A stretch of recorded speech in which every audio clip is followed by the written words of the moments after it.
before the storm. Good morning. Today is February 10th. It is a special Corporate and Administrative Services Committee meeting, round 2 budget meetings. I'd like to welcome you all here.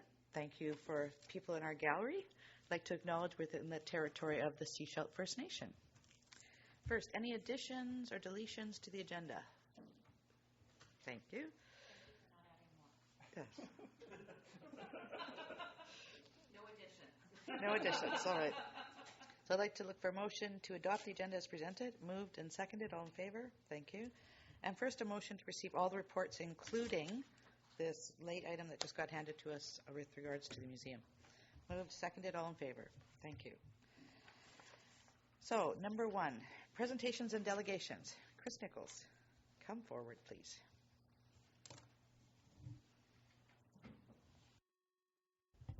Good morning, everyone. Thank you for having me. I guess what I was looking for, towards today is I was thinking more primarily Q&A session to answer any of your concerns. As just about all of you, I'm sure, are aware, over the last number of years, the Gibsons Chamber, in our support of tourism services, particularly in the southern half of the Sunshine Coast, but actually it evolves the whole Sunshine Coast. We, seek some financial assistance in helping us carry out those services in terms of our administration costs and what it takes to undertake that. And all that changed, as many of you know, probably going back about 3 years, that we were never really in this position because we had the support of Tourism Services Agreement with Town of Gibsons and SCRD, and even through Destination BC, et cetera, that provided us the tools and the wherewithal to be able to help promote tourism, not just for Gibsons and District, but as I said, for the whole Sunshine Coast. And that won't change unless Skookumchuck Narrows moves down or something like that. But from that standpoint, it's just ongoing. Now, I have a fairly basic or a good understanding of the tourism services, how it has evolved and how it carries on here on the Sunshine Coast. And I know that's where some of the concerns and questions arise at times. So what I'm really here to is how can I, help you in your decisions to help us. All right. So directors, questions. Director Ties? Yeah, I'm just curious to what extent Sunshine Coast Tourism and as well as Scredo is involved in whatever you're doing. Okay, I guess address first Sunshine Coast Tourism, and this just goes back, and I'm sure it carries on in terms of the funding they receive through their MRDT and promotional fundings, and we've had discussions from them since day one because strategically it does make sense to have tourism services under one umbrella. And hopefully, it's more coordinated and things are in sync. And our discussions with them was that our investment in terms of our time and our assets of tourism support at the top of the bypass, they didn't feel that fit their strategy. We have in the summer, through Canada Summer Jobs, we're able to help staff tourism support as people come up the bypass. That's the gateway to the Sunshine Coast. So a lot of people, if they don't make that left-hand turn to go into Gibsons, where that's the first tourism services is, sometimes a lot of people are left bewildered. Even in this day of digital and social media that our feedback, Sunshine Coast Tourism, feels that's where they want to go, their push. But our demographics, we know that is not our core bulk of traveler who comes to the Sunshine Coast. So that said, they wanted us just to give over the assets that we have. They didn't want to, we tried to work out a financial arrangement, and that did not come to pass. Now, as they've changed boards, I have continued to reach out to their ED of, create a dialogue, but none of that has taken place at this point. So that's where that void is. I still work with them. I communicate. I work with the Gibsons Visitor Services because that's where people, the gateway to the Sunshine Coast. And if people miss Gibsons, and my one of my primary concerns, of course, is promoting the southern part of the coast in Gibson's. If they miss that, and they head up the coast, that's great, but that's a huge void. So they've chosen that our strategy and what we do to support from a tourism standpoint at the Gateway, and then the other half of the equation was our volunteer-based Sunshine Coast travel ambassadors on the ferry, who offer just significant help and assistance to people coming to the coast in two ways. One, BC Ferries loves them. It frees up their staff that people aren't standing at the chief steward's window all the time asking, where's this, where that? Yes, a social media or a social enterprise age, people, they research, I'm sure as all you do, I do, research out where you're going, but when you get there, you have questions. You're looking for, one, a smiling face. The personal touch is still, high on everybody's list. And again, I'll go back to our demographic is not the millennial. Yes, we get some of them coming here, but they're not our primary target audience when they come here to the coast. So, and I just want to throw in that the contributor of the kiosk, who is a member of the chamber, Sunshine Coast Tourism, approached them, and they didn't see that benefited them to have their product on display, which we do, and some signage of Sunshine Coast wanting to place it somewhere up and down the coast like it's a moving target. So. That answer your question?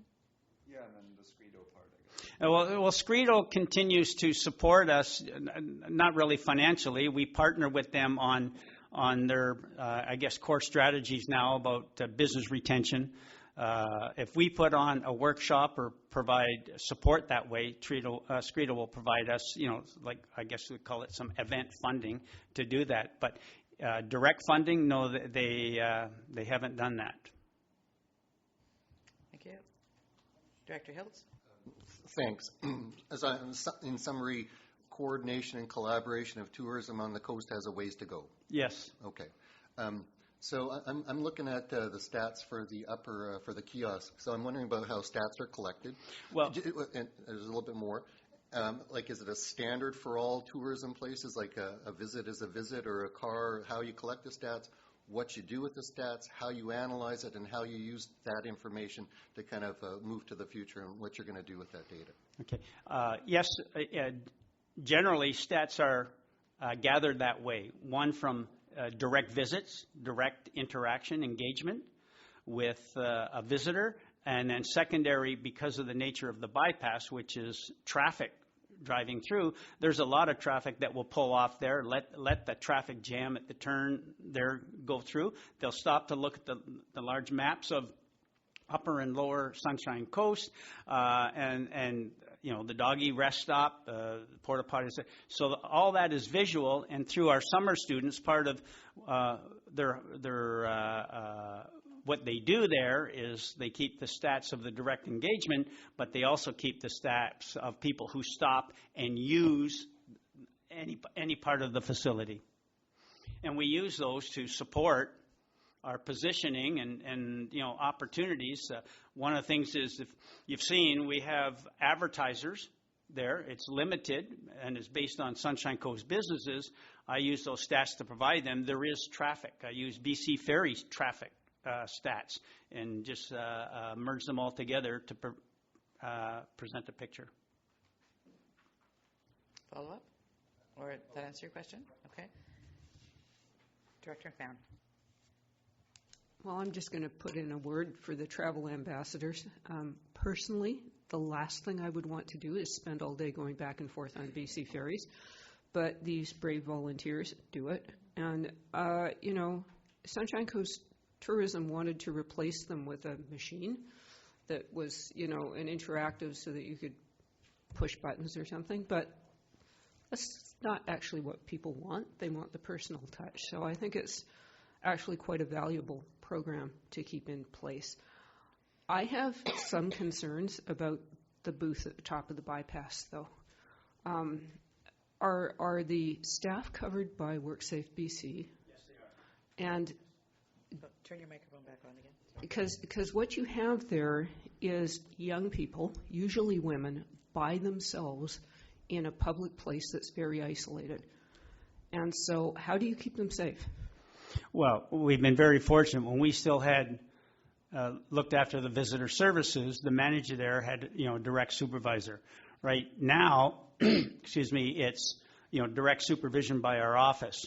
Plus, part of the process is we notify the RCMP, and they keep a regular patrol. The businesses just on the opposite side of Stewart Road who are being very supportive, and the young ladies are given a cell phone and direct access to the office, or my phone. It's on 24/7, and we try to keep. We've been very fortunate. We haven't had any challenges or instances, and because of this kiosk, people are not allowed inside. There's protocols that the door has to be locked, and it's just an engagement window where people can ask questions and see some of the collateral and ask for that information. So I understand what you're saying, and that is one of the things at the top of our list. Plus, we've been fortunate to engage graduating students or first-year university students who, I'll just say I'm a little more mature or a little more understanding and are able to maybe recognize some circumstances. Director Lee? Two questions. I noticed it went from 1,600 to 2,700 this year. I was wondering why that kind of increase. And the second part is, has Area A contributed to the Travel Ambassadors Program historically? Historically, at one point, I believe our request was a part of just a line item on SCRD budget, so I don't know if Area A contributed, but the times I've been here, it's just been Area D, Gibson's, and E, and Area F have, I guess, been part of the decision-making and supporting. And sorry, answer your second part, sir, is why it went up is, well, a year ago, we still had some remnants of Destination BC funding that helped because we were still recognized as a tourism center, services center. And when that pulled back, as with any other leftover funding we did have from town of Gibson's, then our cost of administrating has somewhat stayed the same. We've tried to flatten and even cut some costs. That's why this year the request went up a little bit just to cover cost of doing business. And the other one is, it says 2,700 in one place and 2,500 in another. So. Oh, that's a typo. Which one? Well, I'll go with either one at this point. Tina, do you know the answer to my question about whether Area A contributed to the... I guess I should go the other way. Yeah, I believe I'd like staff to tell me if... I believe it has in the past. In the past, it was actually shared by all 5 rural areas. And then there was a changeover, I think, when Scredo was established. Director Pratt and then Director McMahon. Thank you. My question around the Ferry Ambassador Program, very similar to Director Lee, because it is a program that benefits all areas of, yes, our coast, including up even further north to Powell River. And yes, they do. Yes, and so I was wondering, have you spoken with the other chambers about financially supporting the program as well for the Ferry Ambassador Program, or because there's I used to be in tourism, so I really understand the need and how fantastic that was to have that resource. But at the same time, it's difficult for the ambassadors to know everything about the coast, so they need a lot of some more training and that kind of thing is what I've seen in the past. So I'm just wondering how the other chambers fit into this as well. And I do see it as a great program for the entire coast. Well, in the past, because as I said, people come to us and we tell them what's going on, and our core is the southern Sunshine Coast, but like not everything's there. And because we are the gateway, we do have information about trails and where the parks are, information on the campgrounds, and we provide that for the whole Sunshine Coast. Now, dealing with the other chambers, because in the past the Seefeldt Chamber not involved in tourism services, so there was not support there. And then in dealing with Area A, we worked with them because, they had their tourism services that, they would come to the board to seek support of. And I've even in the past, I've had cooperation with Powell River because we provide information on Powell River. We talk about, people want to continue on there, that here's stuff going on there. So the challenge has been that it's been sporadic. One year it's great, and we get Powell River Magazine and provide it. Then, as most print media has continued to decline, so we provide maps of, we work with Vital Signs, who does the Sunshine Coast advertising map. We distribute for them. So we are very cognizant of being the gateway. We represent the entire Sunshine Coast. It's, so we want to tell people what's going on everywhere, where the markets are. I mean, just where all the events and the highlights, et cetera, are. Director Pam? Right.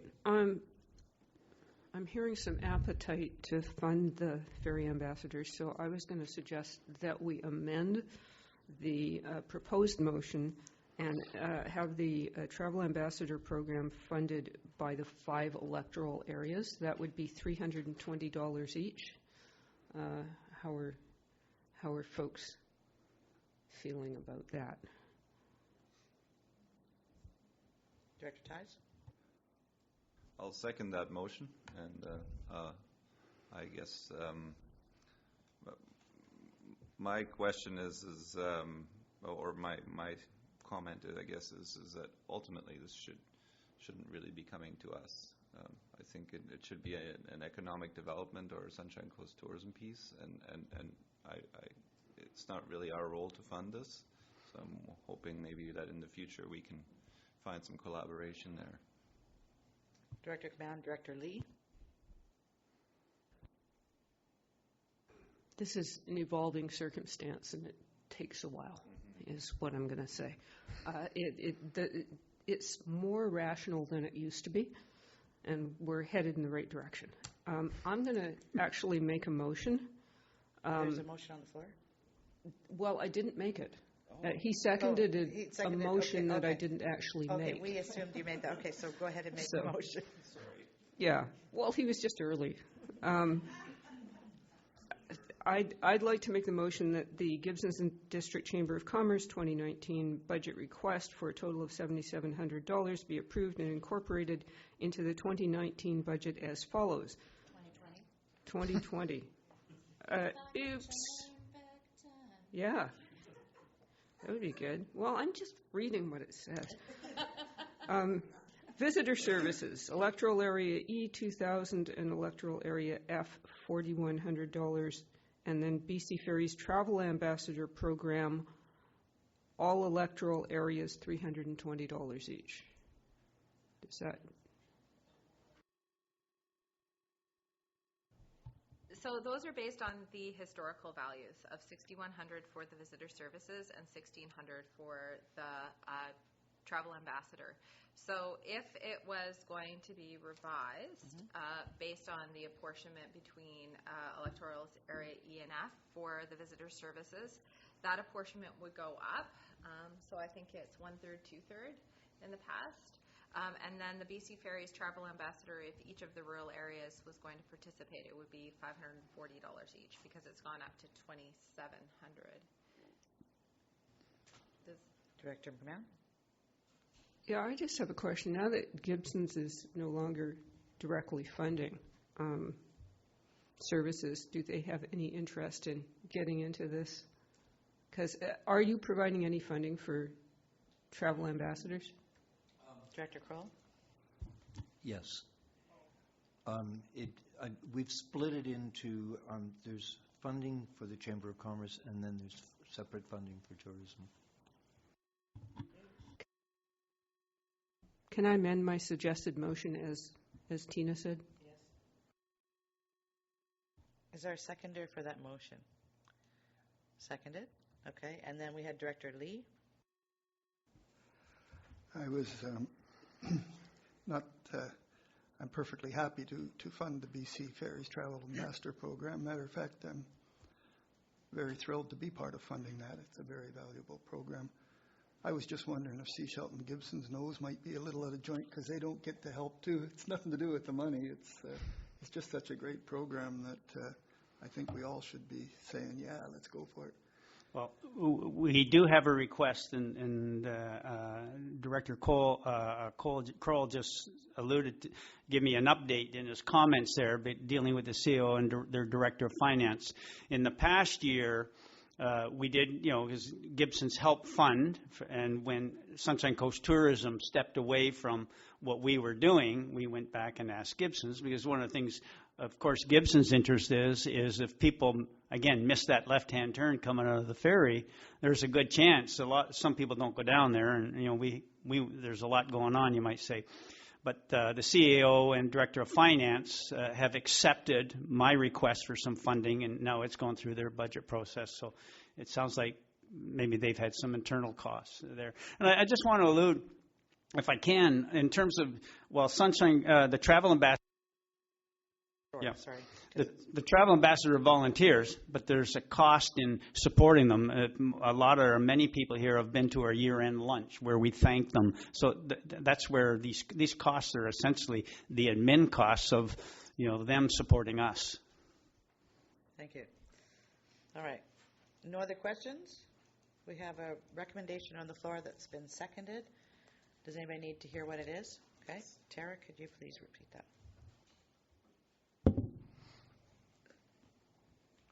Thank you.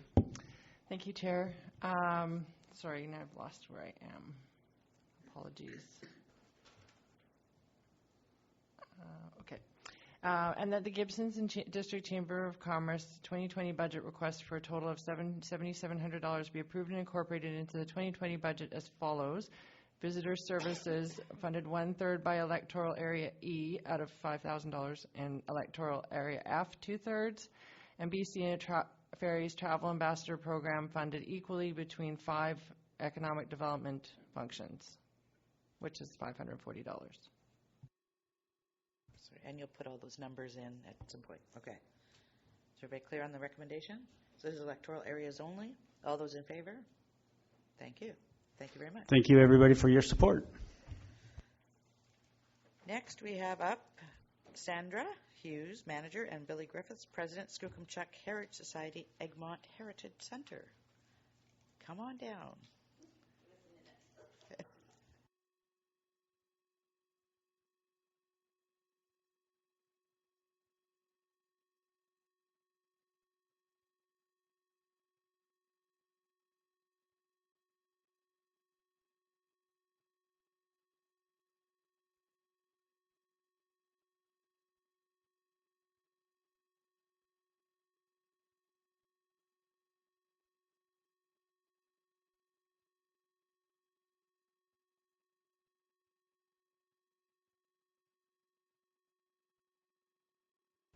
Curious.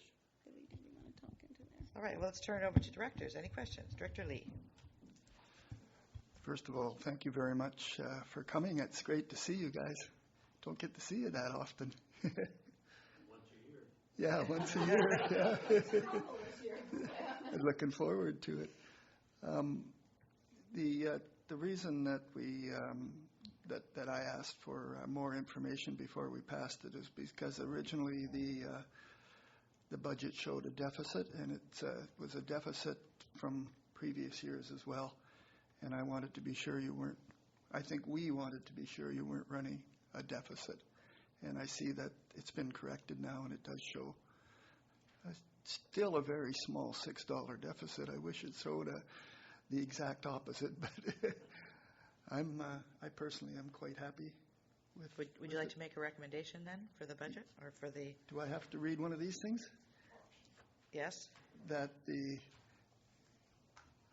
what the heck is the name of it? I think you probably want the first one. The Skookumchuck Heritage Society funding request of $35,000 be approved and incorporated into the 2020 budget Is there a seconder? Seconded. Any other questions, comments? All those in favor? Thank you. That's it, done. Thank you.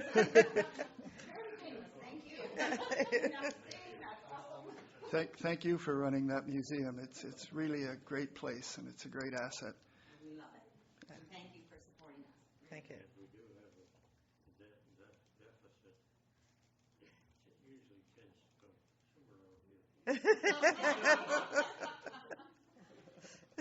Thanks for the parking. Yes. Oh, yeah, I forgot to include, I meant to include a picture. That parking lot was so jam-packed full this summer. What a great thing you guys did by putting those signs. Fill that lot.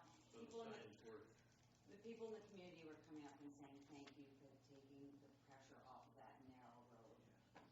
That's awesome. All right. Thank you. So much. Thank you. All right, so next we have the Seefeldt Public Library. Now you'll notice in our agenda, number 3 and number 6 both have to do with the library. So number 3 was, they brought forward the additional information that we requested from the libraries themselves. And then number 6 was the information that we requested from the Ministry of Education with regards to numbers. So first let's look at number 3, and we'll look at the budget amount once we get to number 6. So any questions about the documentation that was provided to us in number 3?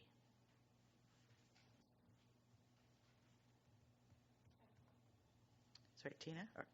Thank you, Chair. So item number, bullet 3 of item number 3 is regarding the request for the Chief Librarian to provide some information. So I think Heather from the Gibson's Library is here. She could also assist with some questions. Thank you. Any questions? Director Hills.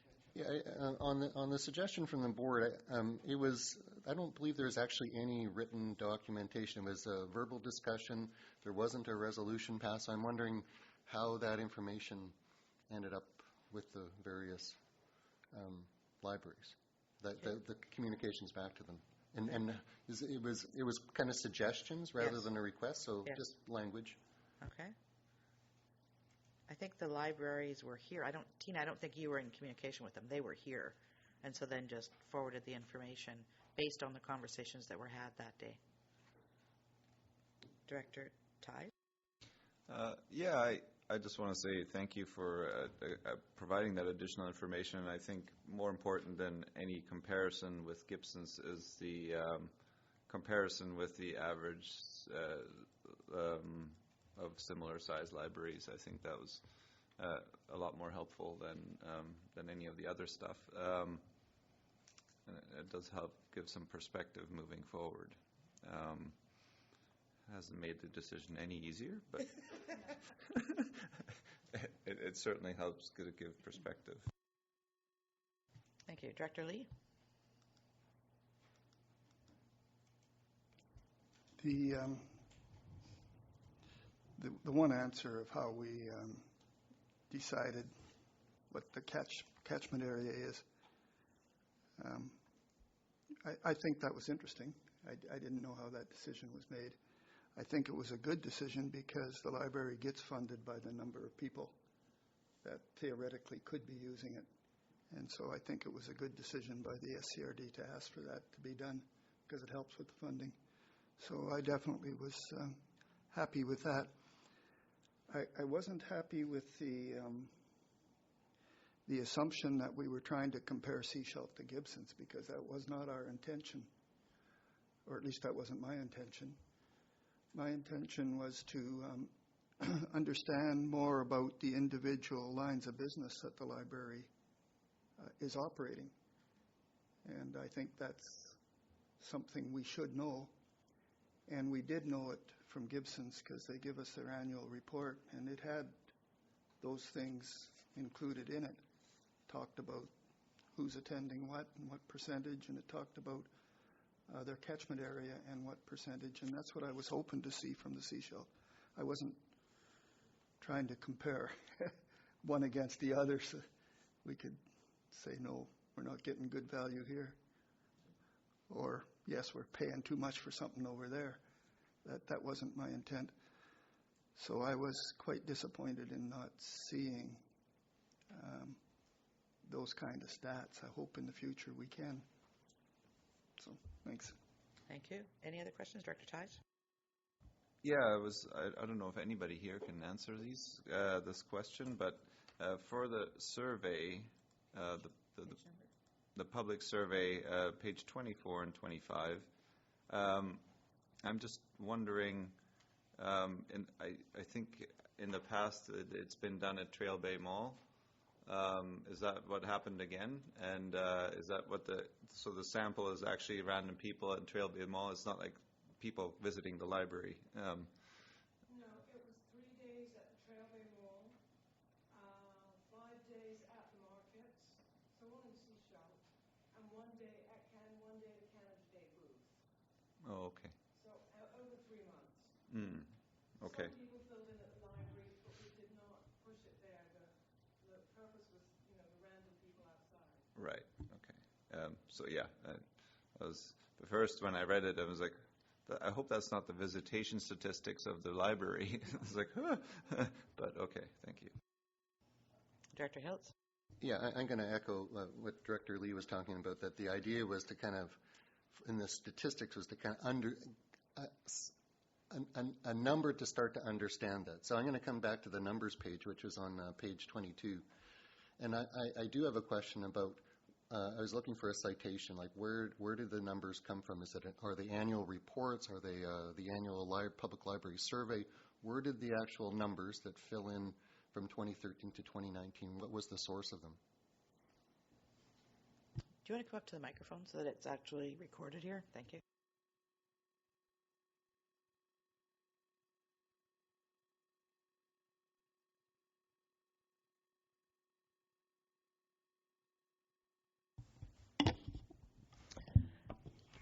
Hi, I'm Susan Eggerman, the chair of the Seefeldt Library Board. And the numbers from 13 to 19 came from the libraries branch. These are the official stats that are reported by each librarian to BC government. And so that's where these numbers came from. Follow up? So it was that column, the grant plus administration plus maintenance. Is that all captured in the annual survey? Like, how are those? Like, the survey is a very extensive survey. I don't know how many questions are on there. There could be even 100 questions in that. So, in the BC stats, yeah, and there. Susan, you want to turn your microphone on again? Sorry. So I see the numbers and how the numbers are assembled. So you're saying that these are a particular column out of the library annual survey? That's correct. Yeah, so what would be helpful for me is to know which column out of the library survey that comes out of, because there's total revenue and municipal revenue and regional district revenue and government revenue and other revenue and capital, pulling out of capital reserves. So it just seemed to be kind of this chunk, and I don't know where all the bits and pieces of the chunk came from. There is, if you look carefully, there's one total that totals everything, and it's total capital and total operating. So that was everything. That includes all the local regional support plus capital. Thank you. Director McMahon? I'm going to make one observation, and I'm going to get out of this because I'm not one of the funders. But I noticed the top priorities of library users. When I was on the Gibson's Library Board, we surveyed our users, and their number one priority was more hours. And so what we said was, good, we've surveyed our users, now we're going to give you a new library. And we went off to try and build a new library. And here I see that the top priorities for the users of the Seefeldt Library are to improve the collection. And I didn't see anything in the Seefeldt Library's presentation about improving the collection. What I saw was, add more management staff. And I got to say that it would be a good thing to see the priorities of the library reflect the priorities of the patrons. So, with that said, I'll bow out. Did you want to address that? Yes, I would. There was a line item in the budget for additional books, and the survey that we conducted did ask, what are your interests in the various topics, and we waited until after. The chief librarian's decision was to wait until after the survey before she decided how to improve the collections. But the $40,000 you provided it's very much appreciated, and it is being used now to improve the collections and communicate the wishes of our community. All right, any other questions on the reports in number 3?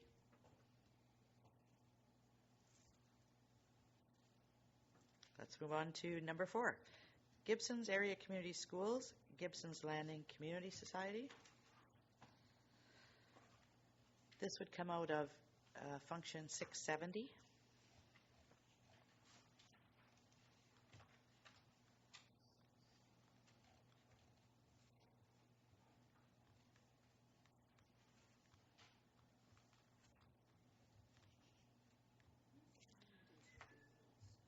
Sorry. Yes, Tina? Yes, thank you, Chair. So I just wanted to highlight that this particular item has been in the budget for several years. However, through communication, still not quite, maybe staff changeover, et cetera, the community, the Gibson's Area Community School has not been actually receiving these funds. So this year we were able to connect with them, and so this is essentially them providing the information in order to receive this funding this year. So it's already in the budget. It just needs to be allocated and then make a formal resolution to formalize it. Okay, so I took the time to add up the numbers they're looking for. You can tell me if this is correct. 85,434 total. That's an increase of 8440 over last year's budget, but only 1639 over last year's actual. We have $10,000 in the budget for them. Okay, so it's got 85,434.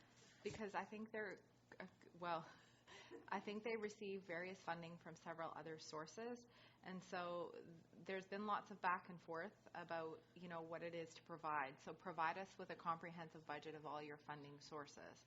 So from the SCRD, we only provide $10,000 to each of the community schools. So I'm not sure how they've budgeted that in the past or what they will use these funds for if it's entirely understood. Because they've been operating for quite a number of years without it. Could they use it? Of course they can. Everybody can use more money, but I think there's still sort of a lack of understanding of how this would flow through their budget. Okay, so they're asking for $10,000 from us, according to the numbers in here. Okay, and how was that allocated previously? Is the question how is it distributed amongst the participants? Yes. It is allocated through, so it's funded through 670, which so is it's tax related, and all areas participate in that. Okay. So it's based on assessment. Perfect. Director McMahon? Tara?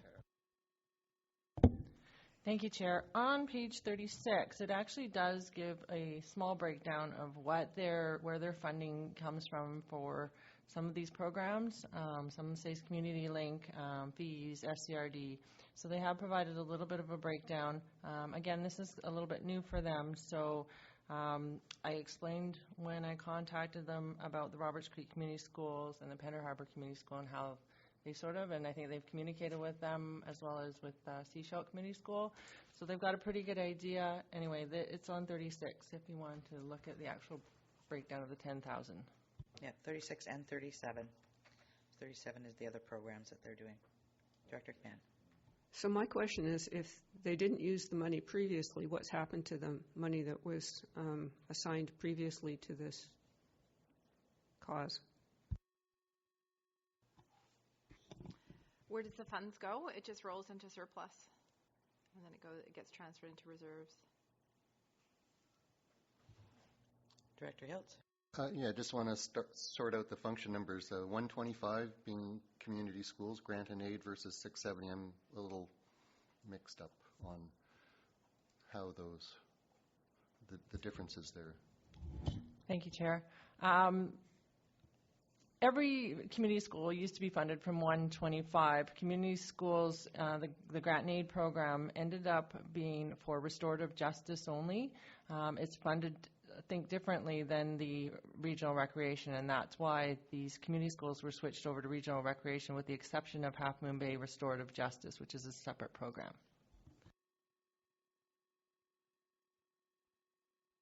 Any other questions? Would someone like to make a recommendation?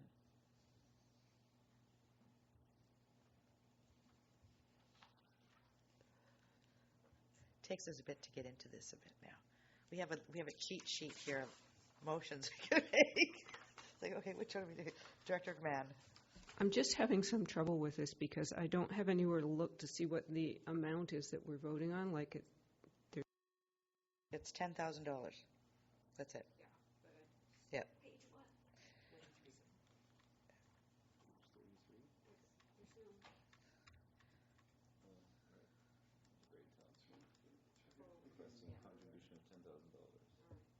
Okay. Director Lee? So if I understand the historical funding, it was 10,000. Is that correct? Staff?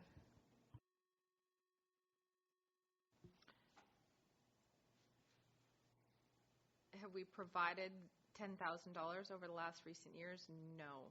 Was the funding there available for them? Yes. So this year they would, in all intents and purposes, really receive $10,000 more than they have in the past few years. Director Lee? Just a follow-up. Therefore, if they didn't use the 10,000, it would go into 670 general, and we probably spent it on something else then. Is that correct? Staff? No, not particularly. 670 did generate some surpluses. I would have to take a look in the system to see what those surpluses were. But essentially that would just roll into surplus and be put into operating reserves. Director Lee? That's what I thought, and I'm not very happy to take taxes under for theoretically for one use and use them for another use. It's not a very sound business practice in my mind. Anyways, that's just my comments. So I'm still looking for a recommendation. Director Ties. All right, that the Gibsons and area community schools funding request of $10,000 be approved and incorporated into the 2020 budget. Is there a seconder? Seconded? Any other questions, comments? All those in favor? Thank you. Director Kroll, you look like you have a question. I think the question that sort of is perhaps on everyone's mind, if the money was in the budget and had been approved in the past, why didn't they collect it or I don't think we actually approved a budget allocation in other years. Yeah, the money was there.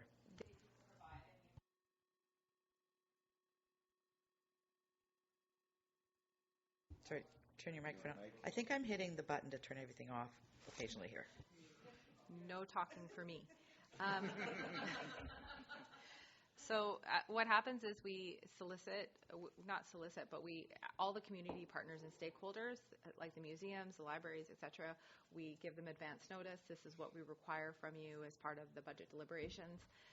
This particular group, for some reason or another, has not provided that information.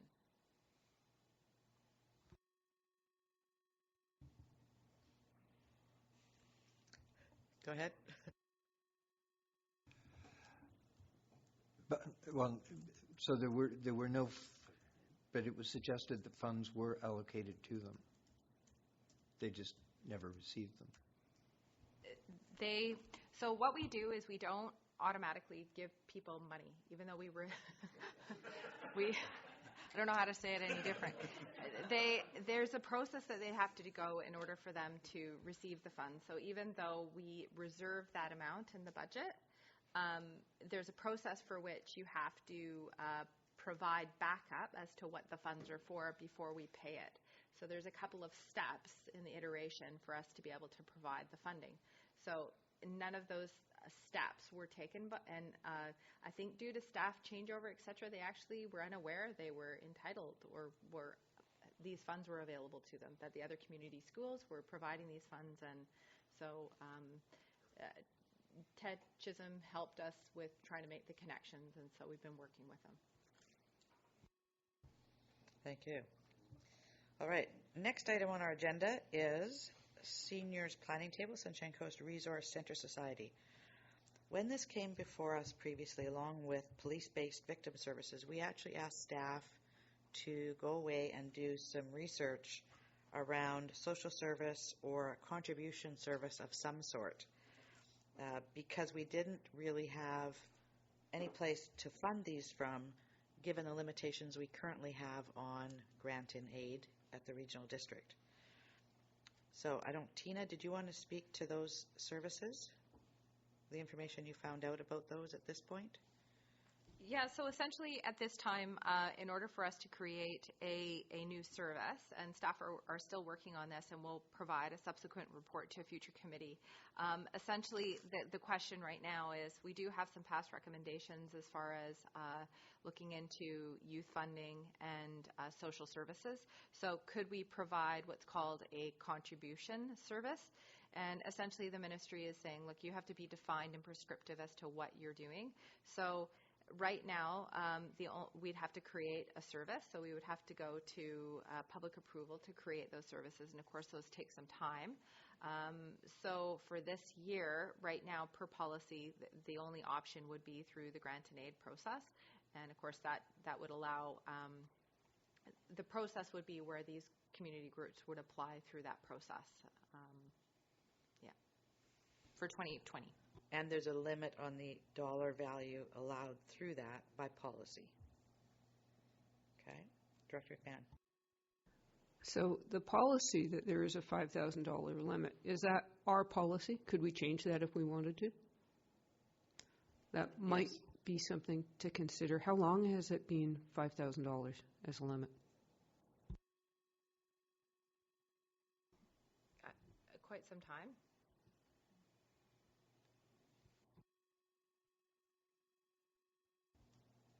Director Hiltz? So as I understand it, there is no way other than grant and aid to fund anything right now for the senior, from the regional district perspective at a today thing. Tina? Essentially, that is the crux of a regional district model, is that, you have to have a defined service or sort of a defined mechanism in order to fund these types of things. And so it is under the purview of the board's authority to be able to provide grants of assistance. But again, it's not supposed to be per legislation on an ongoing basis. So we do fund a lot of community groups on an ongoing basis. Sometimes through the grant and aid process, it'll be for different initiatives. So it's a little bit of the nuance of these types of things. We've had this reviewed by our external auditors as well, and they have recommended that's why some of these motions stand regarding youth funding, and they're recommending we do create legislative services that define how we fund these particular community groups ongoing. So something like police-based victim services, seniors planning table, their request is for ongoing funding, and so that's where absolutely you'd have to create a service under the regional district model to have the authority to fund them. And you'll be bringing a report back or something on that to a future meeting? Yes, both myself and the corporate officer are slowly doing some research. Thank you. Director McMahon and then Director Lee. I'm just interested in what would be involved in changing our limit of $5,000 on grant and aid, because while that would be a lot for my Area E budget, if each area kicks in, then it's $1,000 per area. That's not a lot. I think there might be some room to increase that, but what would we have to do, and would it be a long process, or could we do it this year? Tina? What you could do is you could provide staff some direction to bring back the policy for review prior to your deliberations. The one hazard I will say, though, is that our advertising for the grant and aid process is already started, because a part of your process and your policy direction is to make sure we give community groups ample time. So we could try to provide that for the February committee, but it would be more open for your discussion.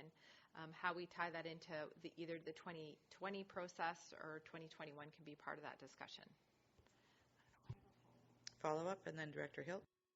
Right. In one of the reports way down through here somewhere, it shows that we're providing a whole bunch of money through grant and aid for, is it youth services? And that's way over the $5,000 limit. So it's only a limit for groups that are applying to us? How does it work? Tina? That was part of the external audit review, was because we were funding programs on an ongoing basis, that those absolutely we should be creating services, because A, we're not following our policy, and B, we're funding them on an ongoing basis. Sorry, how does the limit apply, though? That obviously the $5,000 limit doesn't apply to the... Because those community groups are being treated differently. It's the only mechanism with which you can apply, but they don't go through the grant and aid application process. So you treat them in this situation. So if you had those hundreds of community groups coming here, so again, part of the assessment that was done a couple years ago was making sure that you have alignment with your processes.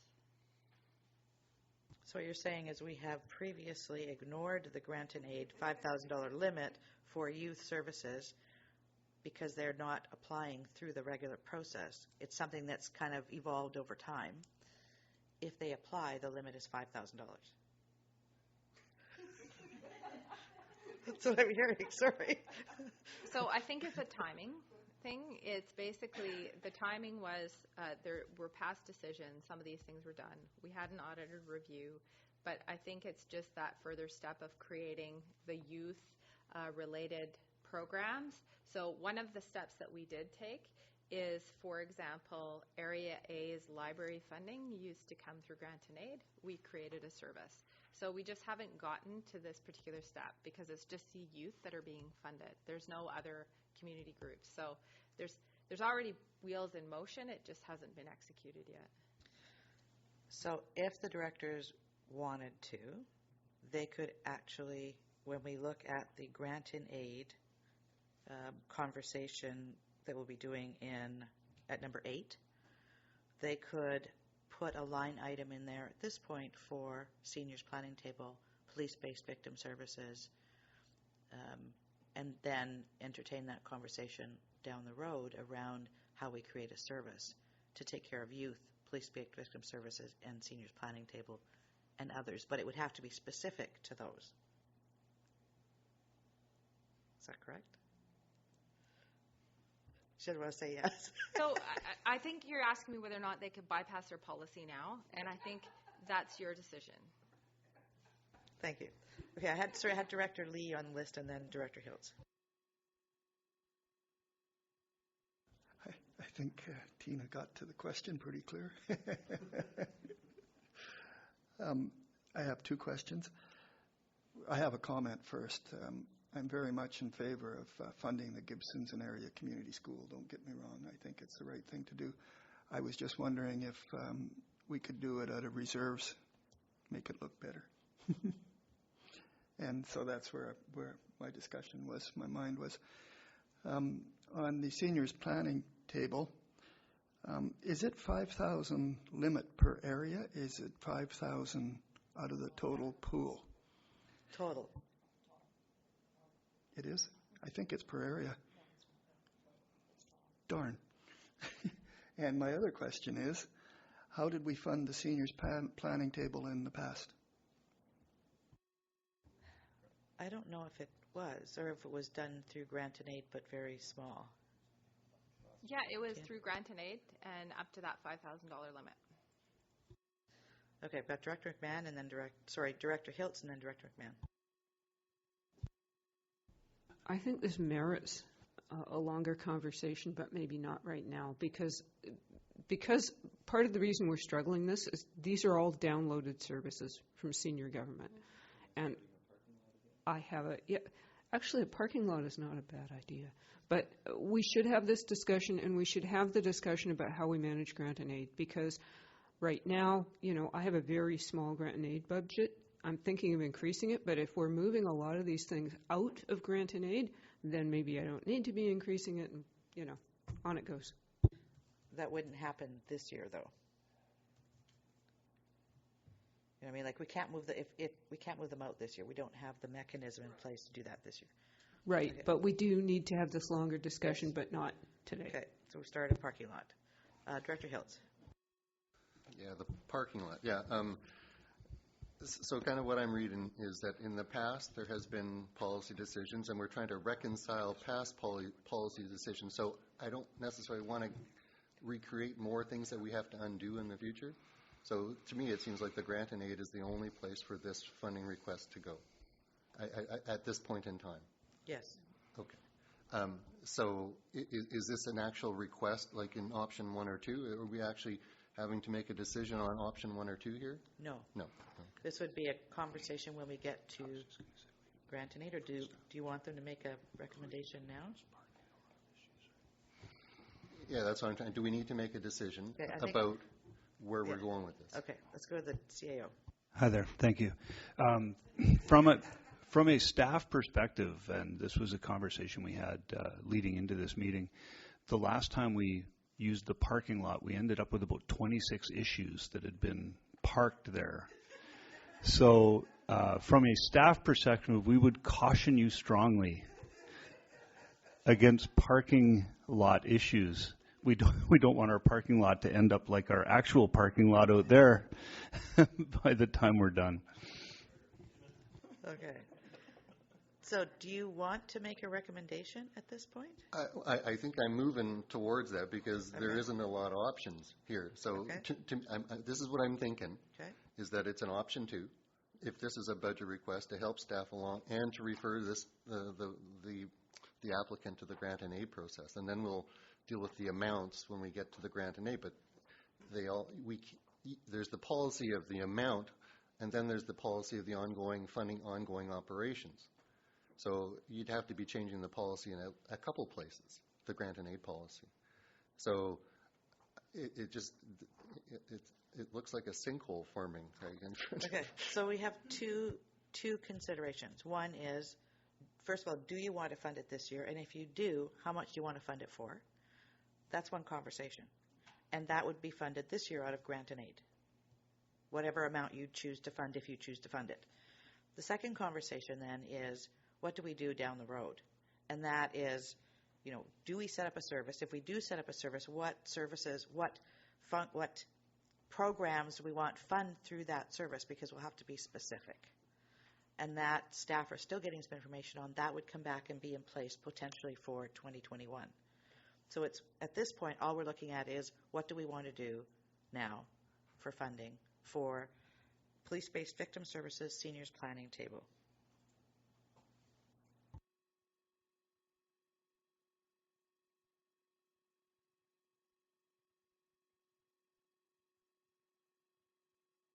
Director Lee.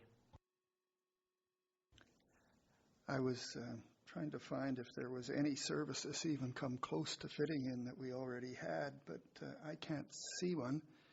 And I don't see police-based victim service related to it.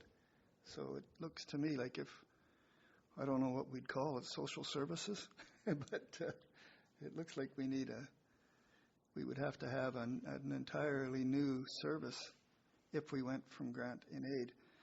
And I'd like to say that, in my opinion, grant and aid, we should be going down, not up, because it's not a service as such. It's kind of like a discretionary fund, which I'm not personally happy with, the discretionary fund, so I wouldn't want to see the amount raised in that. So those are my 2 comments. So my question was, is there any service at all? And the answer is similar service. The answer is no. And if we made a new service, would we include police-based victim service and social service in it? Is that what we're thinking about? That would be the conversation we'd have at that time. So staff will come forward with a report on how we go about doing that, what are the options are under the provincial legislation for us to do that, and the guidelines around which programs would potentially go in there. Okay. And I'm going to turn over to Tara.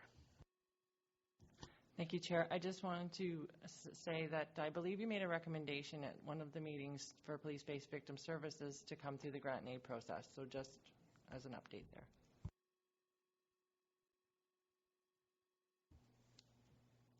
Okay. Director Pratt. This is a tough thing because this is it's social services within our community, and these are all services that we need. They're very valuable to our community. But as Director McMahon said, it's a downloading of services from other governments, from the province, from the feds. We need to have more support in this because otherwise it's going outside of our mandate, even though it's stuff that helps our community and builds the fabric of our community. I don't want to get too much into the policy discussion at this point because I'm sorry, CAO, but I think this does have to go on the parking lot and if we need a motion for that, I'm happy to make that motion for the policy discussion to come back. I think where we are right now, we have a policy in place of $5,000 total. I think we have to stick with that, even though we've seen other places, but we need to tighten that up and bring this and have a different discussion at a different time. Okay, and I know I don't fund this. You'll notice we are funding it $20,000 at the District of Seefeldt. And if I look at grant and aid here, we're funding youth services, yet 50% of our population is over 50, which is supported by the seniors planning table, and we're saying we don't want to fund it here. So that's not the thing. Is yes, we've been, and that's a historical choice that the board has made. But we have a policy in place.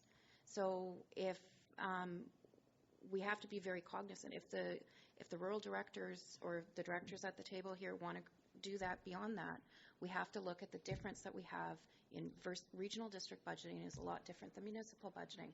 We have those silos. We are legislated by those silos that we have to fund each service and function from. And I truly believe I've seen the amazing work that the seniors planning table has done, but we have a policy in place, and we need to stick with that and look at that through how youth funding has been done in the past as well.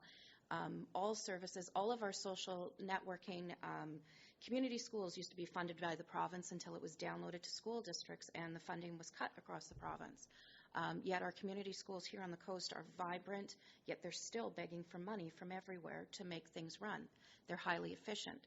The social services fund, I think that is something that we've already said that and staff is looking into.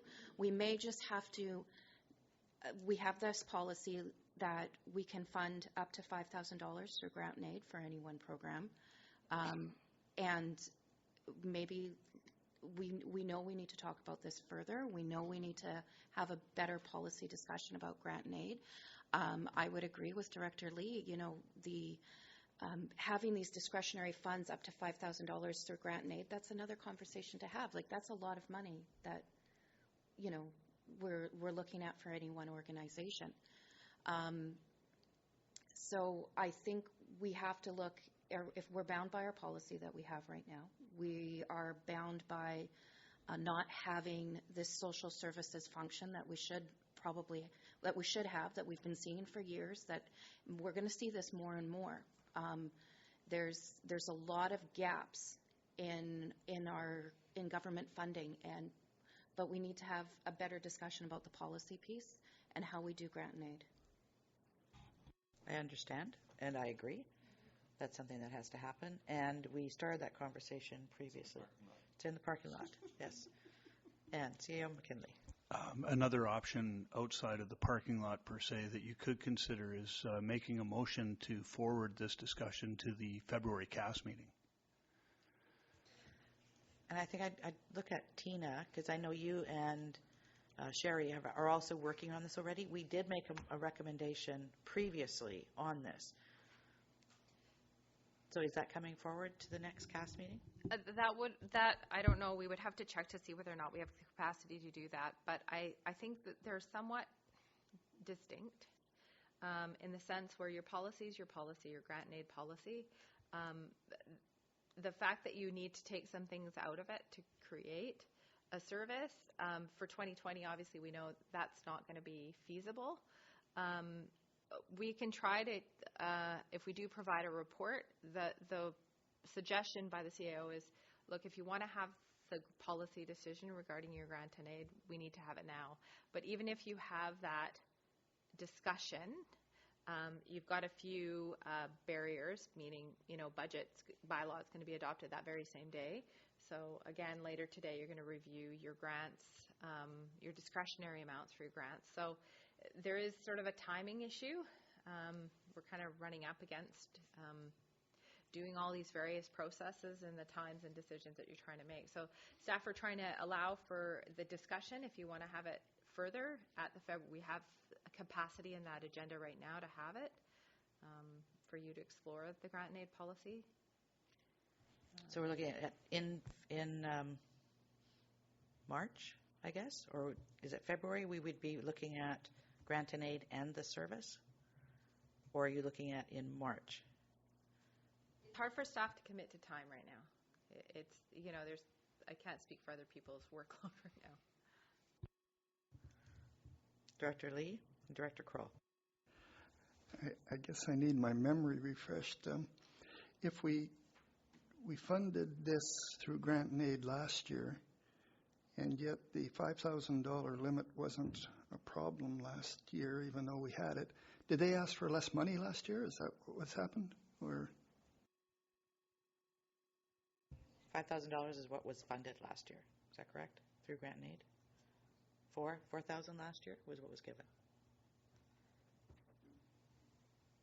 Sorry, what was that answer? $4,000 was what was given last year through grant and aid. The reason I was answering that would then mean that it would have been in our wheelhouse when we approved how much grant and aid we were putting aside, because we based it on previous years. So we probably could go up to $5,000 in our grant and aid without hurting us. So that's just actually why my question. Do we know why it's more this year? I think they asked for the same amount last year, and they just didn't get it. I've got Director Kroll and then Director McMahon. I was just wondering what other, like the revenue sources are showing Town of Gibson's, SCRD, and District of Seefeldt, and I'm just wondering, have you applied for revenue sources? Like currently there's a very generous provincial program, and it's funding up to $25,000 per project that seniors groups are eligible for. So I'm just wondering, has any other funding outside the local governments been applied for?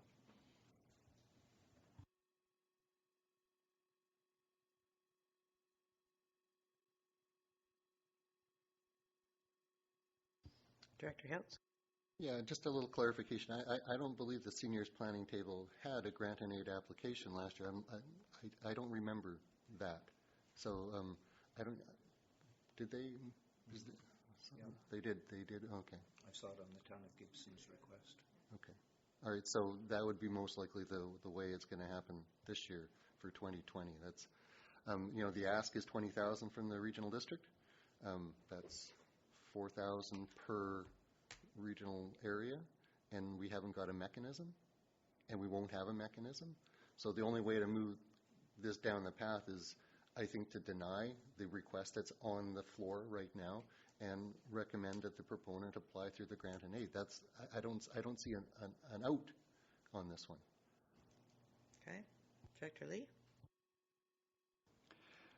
I agree with Director Hiltz that the only way we can go is through the grant and aid. There is 5 of us here, I guess, So we could 25 times 5, 25.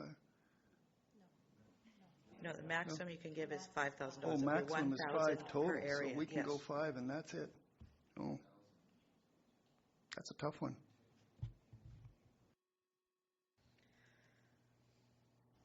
They don't like my solution. I think the proponent would like your solution, but I don't think. Okay, so Director McMahon? I think we're just going to have to move this ahead. And while I would like to have a broader discussion of grant and aid and also about what sort of social services we want to fund, I don't think we need to do it in time for this budget process because it's a lot of thought and energy into something that's a pretty small portion of our budget. So I prefer to move this decision on and keep going. So it sounds like there would be a recommendation that the seniors planning table apply to the grant and aid process. Director Lee? I'd like to make that motion. Thank you. Is there a seconder for that motion? Seconded. Any other discussion? All those in favor? Thank you. All right. Let's move on to item number 6, Seefeldt Public Library. So this is where we talk funding for the library. If you look at page 42, under Organization on Intergovernmental Implications, it says, based on timing of the adoption of the motions, correspondence has been forwarded to Seefeldt Indian Government District and District of Seefeldt for consideration and feedback because the confirmation agreement is required by each of the funders.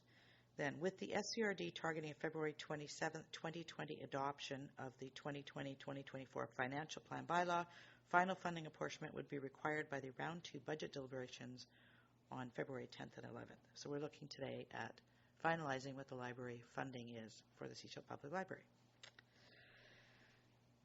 So, who would like to lead off? Or do you have any questions? Director Hills. So the desired outcome for a decision is apportionment of the funding model for, is that kind of what the question is? Yes. Okay.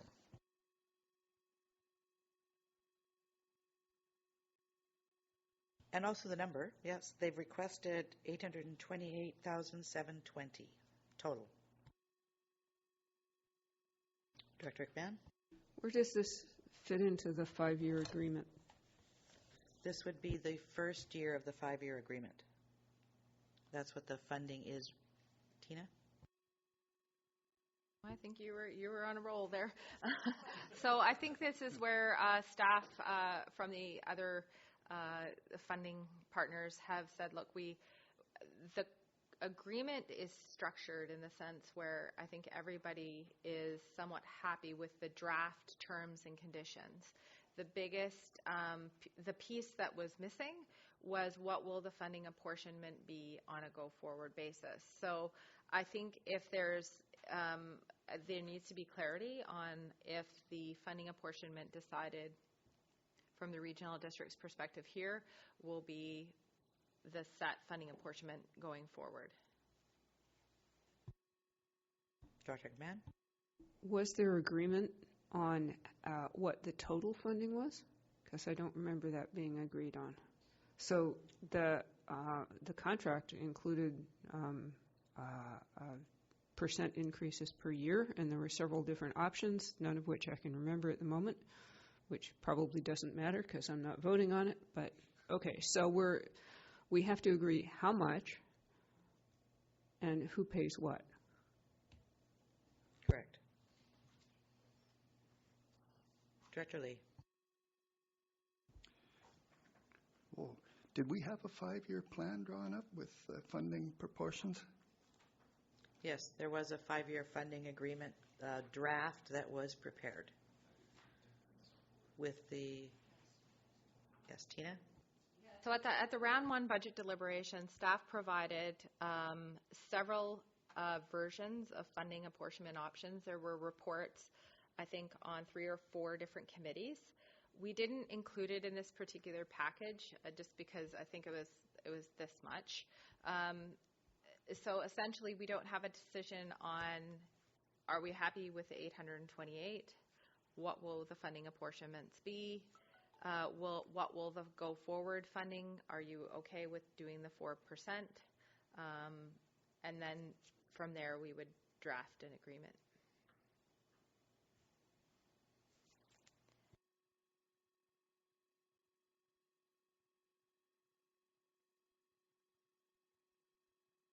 Sorry, I'm just looking back to the other. It was on February 5th, CAS. Annex B 83 to 104. Sorry. Oh, sorry, I'm looking at the wrong one. Hang on. December 5th. Good. Thank you. Here we go. December 4th through 6th. And then, Chair, if I might, subsequent, in that December 4th, the information was just received. Staff did not receive any further direction as to if there was more information required. So, right. And we did make a recommendation following that meeting. The only motion was to provide the report that's on this agenda here regarding the Seefeldt Library, the statistics. There was nothing related to funding. I seem to recall some percentages that we... And so that was provided as part of a November committee. Right.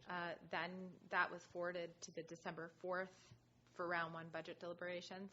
And so there were no funding or further analysis requested by staff. If it would be helpful, we can try to provide, there's been so many variations. I know. It's difficult to provide. We can show you what last year's funding was. There was, all of those variations were provided on past reports. Director Lee. The last motion we made, I believe, was based on a spreadsheet Andreas provided, but we changed Area A to a 33% theoretical, which ended up at $42,649 for Area A. But it resulted in a quite a bit higher allocation for the Seefeldt Indian Government District. And I believe someone was going to go back and ask them if that was acceptable or not. And that's the last. And the total at that time was 877,142, which was 4.5% increase. That's what I remember.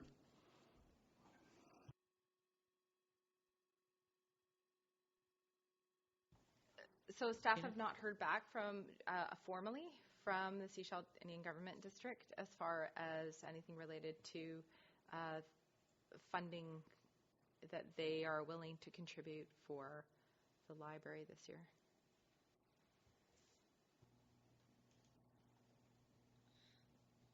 Do you have your spreadsheet that you sent? You have the spreadsheet, Director Lee?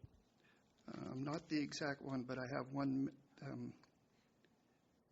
that I did a little analysis on, and it showed them at Seefeldt Indian Government District at $15,429 in 2019, and the suggestion at the point was $62,538, which is a pretty significant jump, and I don't think they have discussed that or made a decision on that share of theirs either, so I don't know where we are, but that's the last I know of it.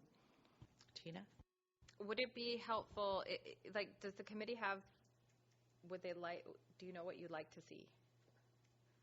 Because there's multiple reports, multiple variations, because the one that was just expressed was one of the original.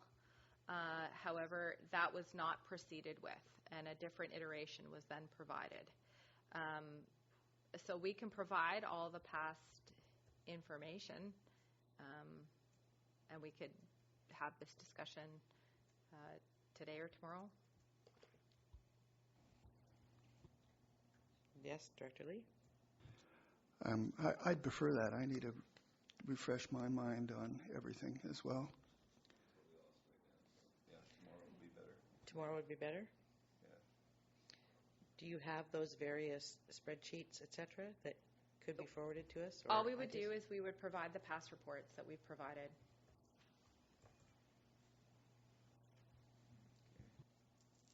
Is that going to help you make a decision, Director Lee? Yes, I think so. And with Tina's memory of how they progressed would be good too. So that would be the report that came to us at the last budget meeting? So we actually have that in our packages. Like we have that available to us if it's the last budget meeting. That's the December meeting. Yes. No, I haven't found those in the last budget. It would be December 4th, CAS meeting. That's what Tina's referring to.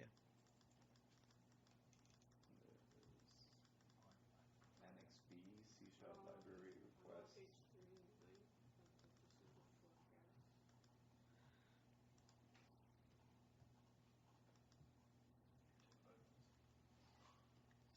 Why don't we take a 5-minute break? People can use the washroom, find the information, et cetera, and we'll come back to the conversation.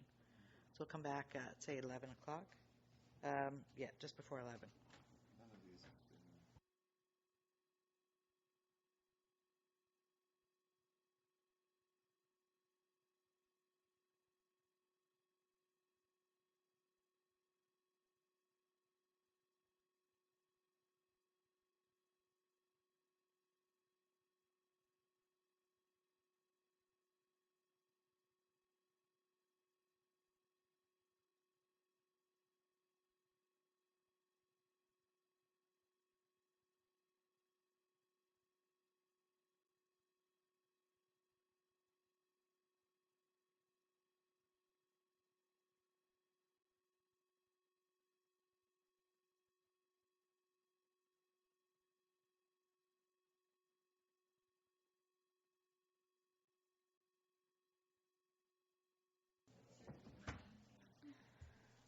Tina has a spreadsheet.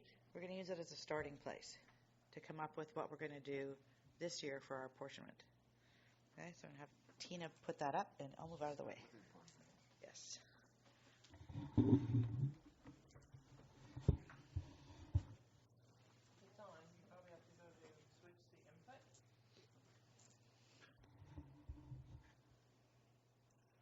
To 2.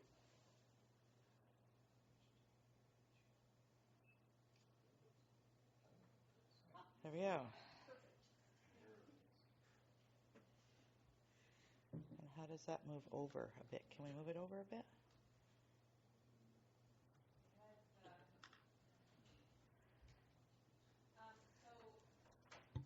So this particular one is what last year's funding was for the Seefeldt Library. So these are the base amounts for each of the rural areas, including SIGD and District of Seefeldt. This amount here included some special projects. So for this year, it's $828,000.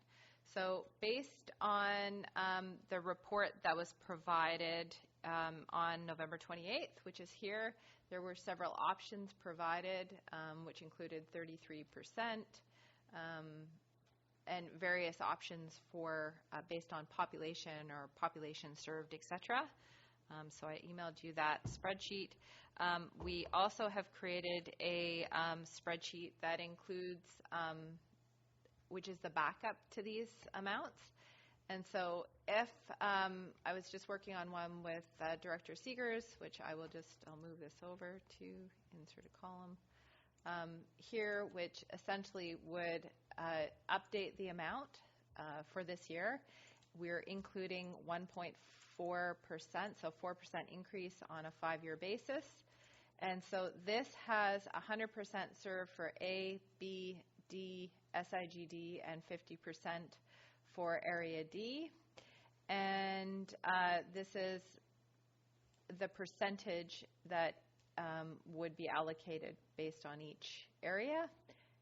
And here is the various funding for what this would then articulate for each funding area. So Area A would go from up to 121, Area B would go up would go to 125. District of Seefeldt would go down to 471. SIGD would essentially double, and Area D would about remain the same. Okay, so this is a starting place. And then I'd be looking to the directors to say, how would you like to see this represented? How would you like to see this moving forward?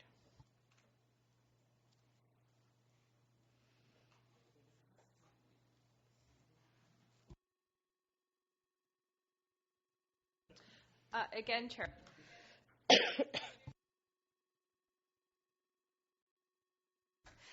Because you're just receiving this information now, we can always, the offer of maybe revisiting this tomorrow could still stand. We could forward these spreadsheets to everybody as well. And whatever else you need, we can try to forward it to you. Director Lee? Could you go back to the option 1? So option 1, based on the staff report that was provided? Yes. Here? Okay, so this is from the November 28th. And what's option 2? Mm-hmm. These have 33% for Area A and then SIGD 50 in the first and 75% in the second. Well, I'm okay with Area A at that percentage because I did agree earlier. So I'll stick with that. I'm okay with Area A at that. I sure can't speak for SIGD though.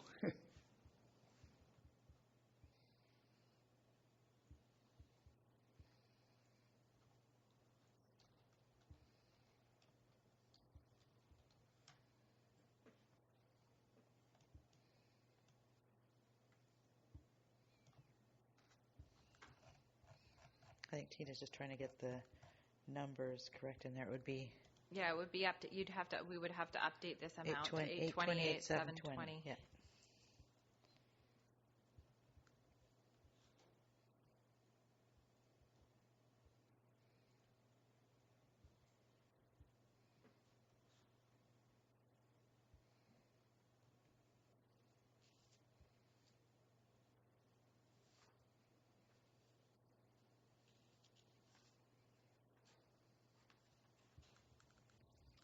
And this one has SIGD at 50%.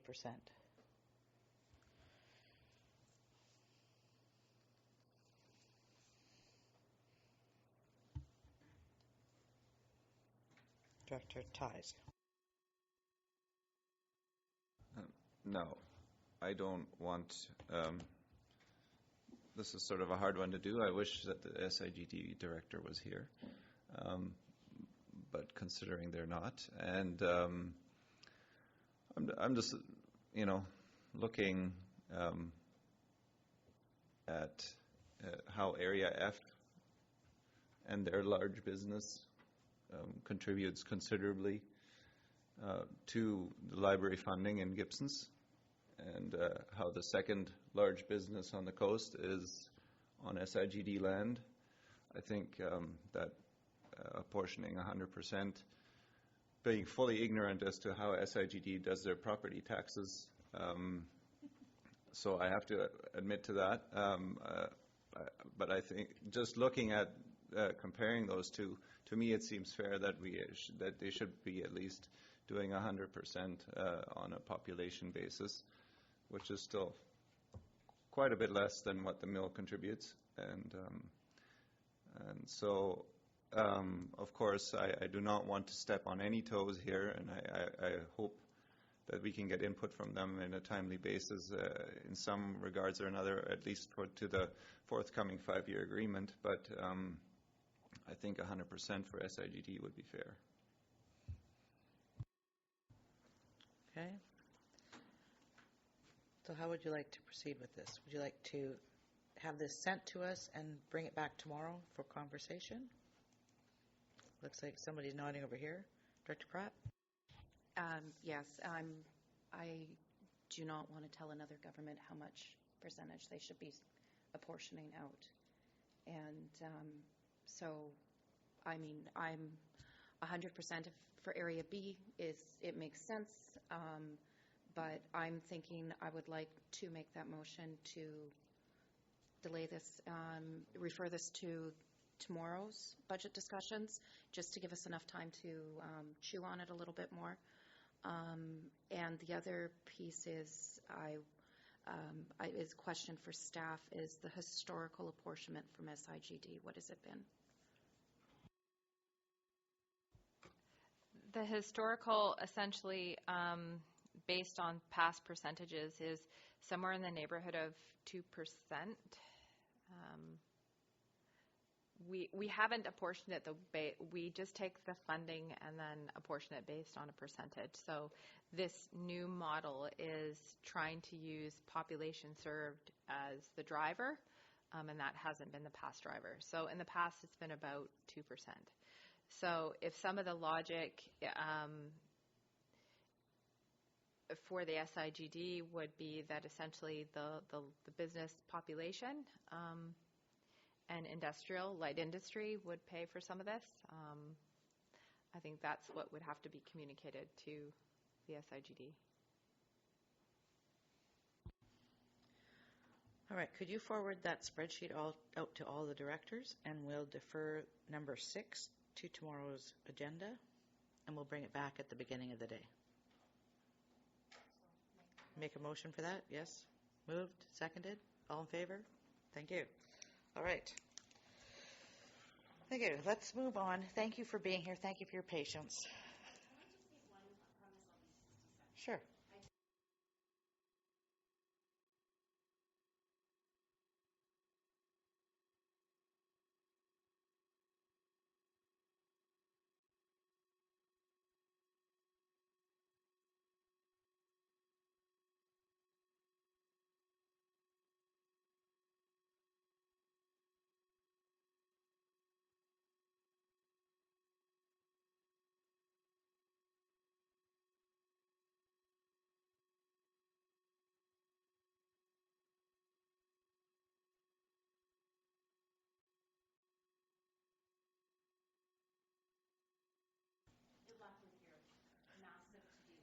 Thank you. All right, let's move on to item 7, Annex G.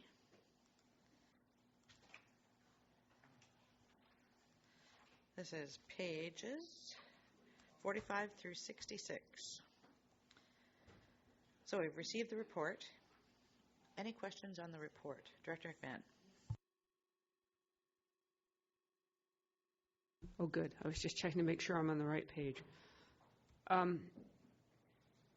don't want to get into this because it's such a small amount of money, and I might point out that memberships are fully refundable at any time if you leave. So I would like to move the recommendation that the Sunshine Coast Regional District apply for a Coast Car Co-op business membership. We don't have to say who it's for. It can be anybody in the organization. I think you have to specify, do you not? Up to 8? The one thing staff would request is we can keep it to that motion, but we would probably end that for 2020 because we don't have funding in the budgets for this.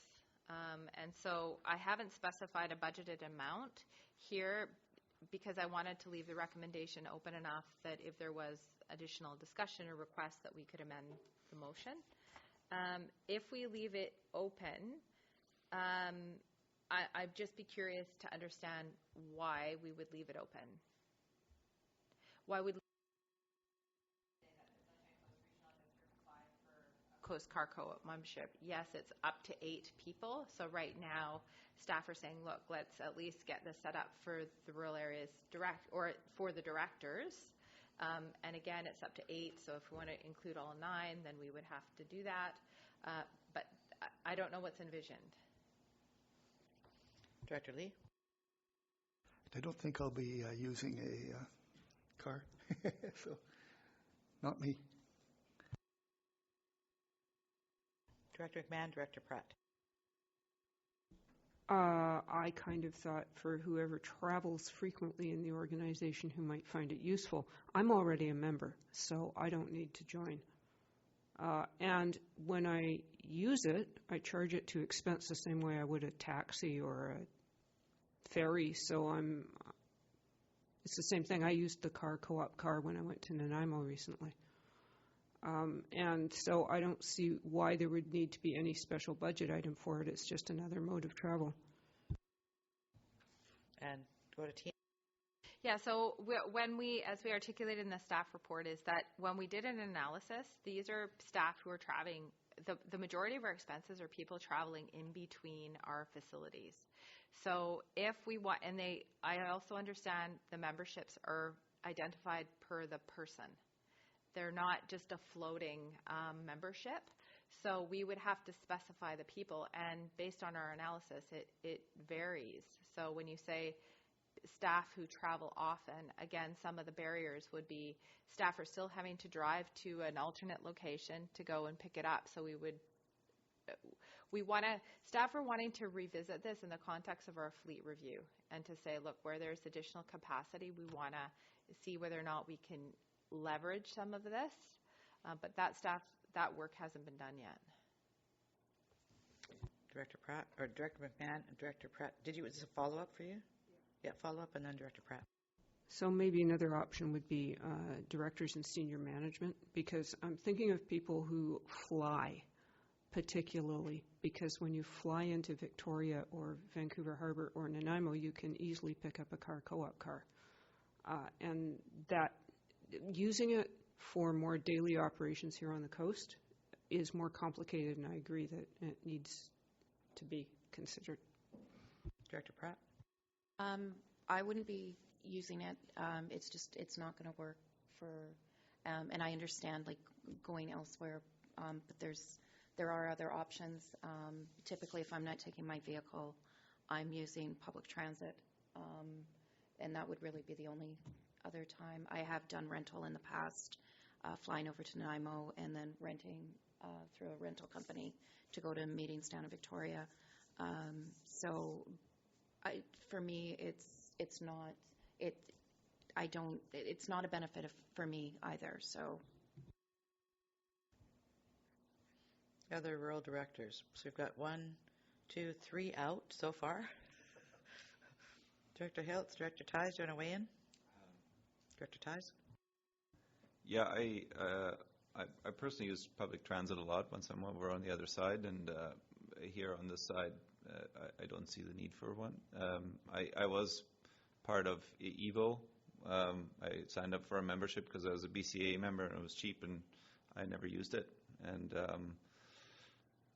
granted, when I first applied, they weren't even servicing Horseshoe Bay, so that didn't help. But I think they are now, and I still don't, at any point, I don't go, oh, I wish I had. So I think I'm okay without. Director Hiltz, you what can I say? I guess, so what I'm trying to understand from, is the minimum buy-in $800? Is this kind of where we are? And so individually, could each director take out their own membership under their constituency, and then at the end of the term, if they are not reelected, that gets refunded? Is that a possibility to do it that way? Sounds like it's a yes. Okay, so that would be the constituency expense as a cost to run the office, and that might be how the membership, and the membership per individual is 400 is the ante into that then. So that would be an individual director decision then, rather than a corporate decision. Yes. Okay. And that wouldn't necessarily happen at this table then. Right. Yeah. I would like to participate because I'm going to LGLA and taking transit in there. I'm seeing kind of Vancouver is more accessible than what I thought it used to be. And the Islands Trust have been successfully using this as a car sharing. So I think as an example, I would like to try it, but I don't know how. And to commit the board, I don't necessarily see it as a board initiative. I see it more, I could deal with it as an individual. That's where I'm thinking I'm going. Okay, Director Pratt and then Director Kroll. Yes, I see it as being more of a single director choice rather than as a board at this point.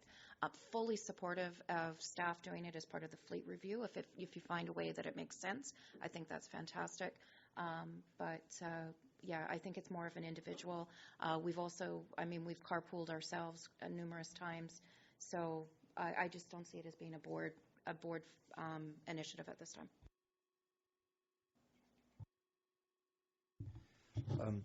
I'm a great advocate of car sharing, and I appreciate staff's concerns with it not working for some directors. So I think the option of an individual director wants to use it. Just on the car sharing note, Gibson's, with all our new multifamily developments, we're requesting that there be an option included with the parking requirements for the project for car share, that parking stalls be allocated for a car share car. I was a Car2Go member. I wept when they announced they were pulling out of Vancouver. I still don't understand why. Evo's just ordered, I think I heard something, they've ordered 2,400 new vehicles to add to their fleet. Vancouver was the #1 car share city in the world. It was so well embraced, and it even impacted into their building code in so much as multifamily residents actually reduced permanent parking stalls because so many people embraced car share. So, I'd love to see it, promoted and encouraged on the coast, but I can see the concerns that it just doesn't work in this situation. Director McMahon? I'm happy to let this drop at the moment. I'm just going to, for people's information, Cathet Regional District has floated a proposal to start a car share in Powell River using their fleet after hours and weekends. And they're trying to partner right now with the Coast Car Co-op to get that off the ground. But that's another model that's being tried in other communities. It'll be interesting to see how that works. All right, let's move on. Number 8. Number 8, this is Rural Areas Grant and Aid Review of Discretionary Balances for 2020. So we get to move out of the way here again. And this is over to the rural directors. So this is where the conversation around police-based victim services, seniors planning table, anything else that's come before us that you're potentially looking at funding, you want to review those numbers when you're looking at your discretionary balances. Director McMahon. So just to be clear, the amounts in orange are the amounts that remain after the youth outreach worker has been paid for. Is that correct? Staff? Page 68. Yes. Okay. I'd like to look at increasing the base budget for Area E. If you notice, it is by far, like Area D has 2.5 times my budget. And I would like to look at increasing it by $5,000 for Area E. Is it possible to do that?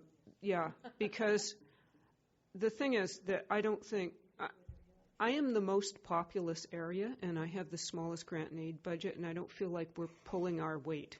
You do have half of that one. Well, the Area E and F ones are peculiar, and perhaps when we are revisiting the whole grant and aid thing, we'll look at those again. But one of them was intended, I believe, for Sea Cavalcade, and the other one is just weird. All right. How about we go Director Hiltz, and we'll work our way across. You can look at your particular budgets and indicate what you'd like to do. As far as I know, I'm okay where I am, and because there was the carryover from last year, so this number doesn't include the carryover from last year. It includes all the decisions you made in round 1, so this is where you stand right now. It's what the budget looks like, so if you want to make any increases, decreases, this is where you are right now. Right. Okay. Yeah, I'm good. You're good with that? Yeah. Okay. Director Ties? Considering that I am the highest, and I increased it last year, I think I'll stay. Thank you. And we've got Director McMahon already. Director Pratt. I think I'd like to increase mine to a total of 20,000 because I'm anticipating a couple of those other ones coming through. So that would give me some buffer there. Thank you. Director Lee. I was just trying to understand the figures. Is the 23,423 what I have left, or is that the total that I had when I started? So are you asking, are those numbers that are underneath there already subtracted, or are they coming out of the 23,000? Staff? So those amounts that are articulated in white, so the 800, 8,000, those are over and above the 23,000. So the 23,000 is the pot you have for when the applications come to you to disperse. Good. Thank you. So what would you like to do with the number that's there? I'm good. You're good with that? Okay, so Tara, you have a proposed recommendation. Would you please read that out? We'll have somebody make that. Thank you, Chair. And that the rural areas grant and aid discretionary balances be amended and incorporated into the 2020 budget as follows. Electoral Area A remains the same. Electoral Area B is increased to a total of $20,000. Electoral areas E and F remain the same. Community schools 125 remains the same. Gibson's community participation remains the same.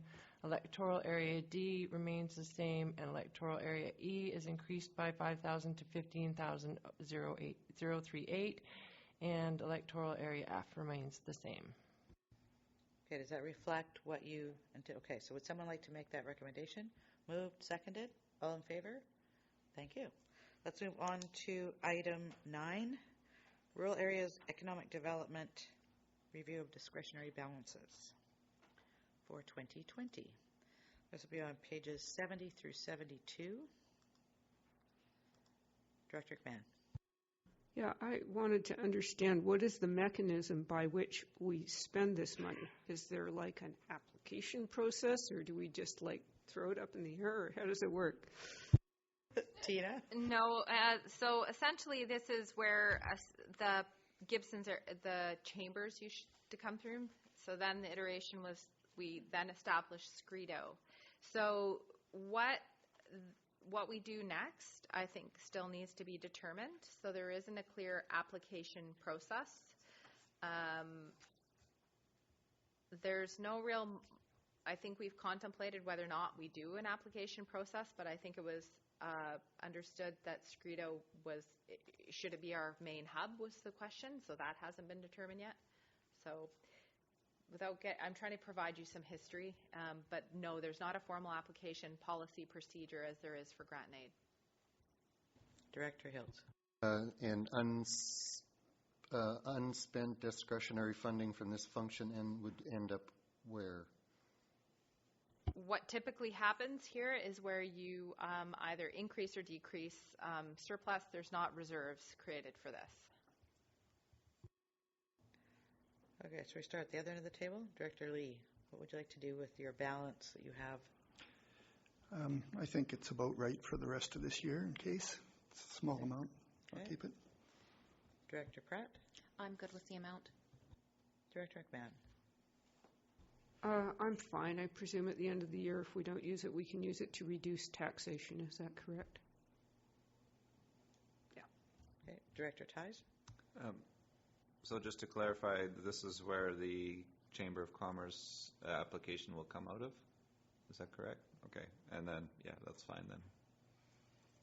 And Director Hiltz? I'll hold. Okay, you'll hold. Okay, so recommendation? Thank you, Chair. And that the rural areas economic development discretionary balances be approved and incorporated into the 2020 budget as presented. Moved and seconded. All in favor? Thank you. All right, do we want to move on to item number 10? This is over to our Chief Administrative Officer. Introduction to 2020 Round 2 Budget. Thank you, Chair. I just had a few remarks as we get started, and they're really looking through a contextual lens as a person that has not been here very long as I tried to wrestle with and get up to speed on our 2020 budget and meeting with the senior leadership team and looking at, it started just looking at the overwhelming size of the budget and the number of projects, the 66 carried forward projects from last year, the 133 new projects on the docket for 2020, and then looking at the some of the challenges we were having as staff and even you as the board, and just keeping up with the overwhelming volume of work that's coming in and the pace in which it's coming in. And I met on 2 occasions actually over the last 2 weeks with the senior leadership team, and the first meeting was really focused on, are there things in this huge package that's coming forward for round 2 consideration by the board that we don't have to do this year? This seems like an overwhelming amount of work. I challenge you to go back and find some things that we can remove. And they went back, and we met again a little over a week later, and they'd added 12 new things to the work plan. So that was a bit of a fail. So we had another really frank discussion about how a request to reduce the items on the work plan led to 12 additional items on the work plan. And I think where we've landed, and this is the part that I feel like, but I'm hoping that staff and the board are sort of on the same page here. We have an ambitious strategic plan. We have a lot of projects that have not been started historically that we're trying to address now. We're trying to wrap our heads around asset management and the ramifications around that. We've got substantial and significant water issues. We've got substantial and significant solid waste management issues. And we've got a tremendous amount of work we need to do together. When I stopped trying to think of it as trying to get 199 projects done in the year 2020, it became a little easier to wrap our heads around the fact that many of the items on this work plan are multi-year items. A few of them are frankly going to span into the next term of council. And while staff tried, we were trying to give staff an opportunity to pull back some of the workload. We realized that these are the items, these are the work plan items that we need to forward to meet your strategic plan objectives. It's just that they're not all, we're not going to have 199 projects completed in the year 2020, but we're going to move the dial forward and we're going to move these things as far down the field as we can. You'll recognize that there's some significant staffing requests that are part of this round 2 budget. Some are in addition to the ones that you've seen in round 1. And while those are going to help tremendously moving the strategic plan objectives forward, they don't have an immediate dividend in terms of increased capacity. In fact, they come in the short term with a capacity deficit for the staff that are already here. And so I think just from a context point of view, I've learned to look at this work plan as more of a multi-year work plan where we've got annual items that we're going to do our best to achieve. I think one of the things that we can do to help communicate with you, to help visualize this work plan or make it easier to understand, is we'll put some time into looking at those things that are achievable, start and finish in 2020. Which are the ones that are multi-year and how does that look? And which are the ones that even go beyond that, and what does that look like too? And we don't have that work completed yet in terms of visualizing this in a way that makes sense, but we will work on that, and we will be able to, one, communicate it to you, and then report our progress against that as we move forward. So that's sort of my opening remarks. And CEO McKinley actually shared that with us at the agenda review. And I think it reflects on where this board is looking. We're looking to the future. We're not looking at what can we do now, what are the immediate things we're dealing with. We're looking multi-year, we're looking down the road. So it may be that the information that's presented to us, so I mean right now we've got this, carry forward list. We need to have some way to communicate not only to the board but to the community about what our future plans are, what the goal is down the road, so that we actually separate out the projects that are multi-year from those that are year to year. And I think you're looking at some software packages potentially that could put some kind of visual in place for that, so that we can actually, yes, we'd have 190 different projects, but which ones of those are long-term and ongoing? And then which ones are the ones we're actually looking at, holding staff's feet to the fire for this year and saying, where are we at with these? It also helps us look at the staffing going forward to ensure that we actually have the staff complement we need in order to achieve those long-range goals. To this point, we haven't had. And I think we recognized that when we went into round one. Any questions for our CAO? Director Tice. Yeah, I echo the remarks Director Seegers made, as well as, I think when we first started, I kind of said, oh, I'd love to see a Gantt chart of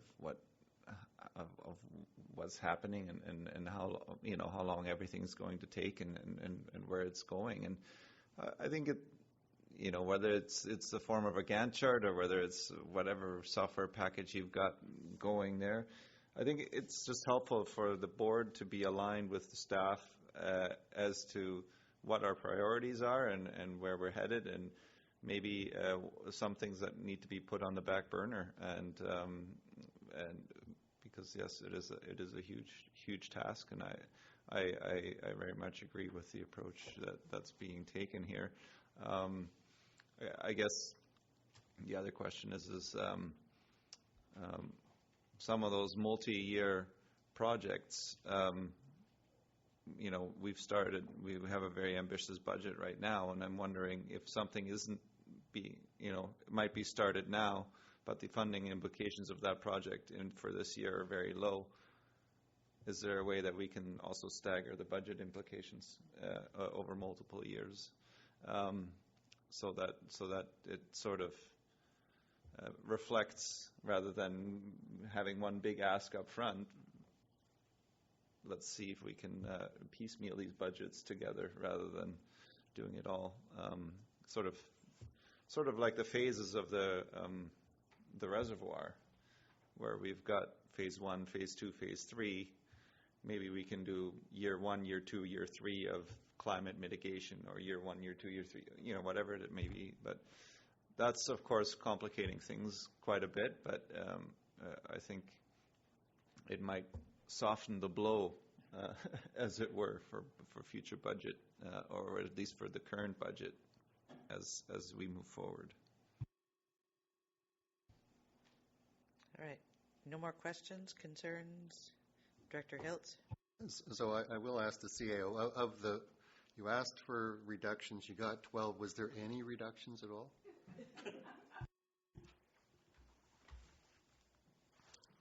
I'm not sure we were able to come up with things that we removed. I think it's a simple fact of recognizing that the items that are on that work plan, and for me coming in, it's just, hey, is there a way for us to save us from ourselves a little bit here with this crush of work? And everything that was on there for a reason.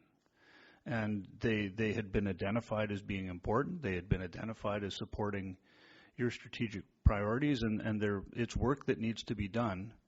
So it was very difficult for things that were that far down the track to simply just disappear.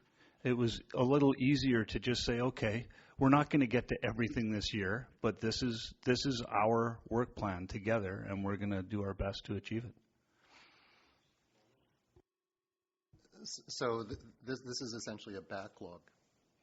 Like carryovers are a backlog. Future projects that haven't been done is a backlog. We're dealing with a lot of backlog in the organization to, as time has gone on, new demands and this asset management plan, stuff that wasn't contemplated 12 years ago is kind of working its way through now. And this community is growing, and to be sustainable, these are things that if you don't do it, we're not going to be a sustainable community. Is that kind of what you seem to be saying?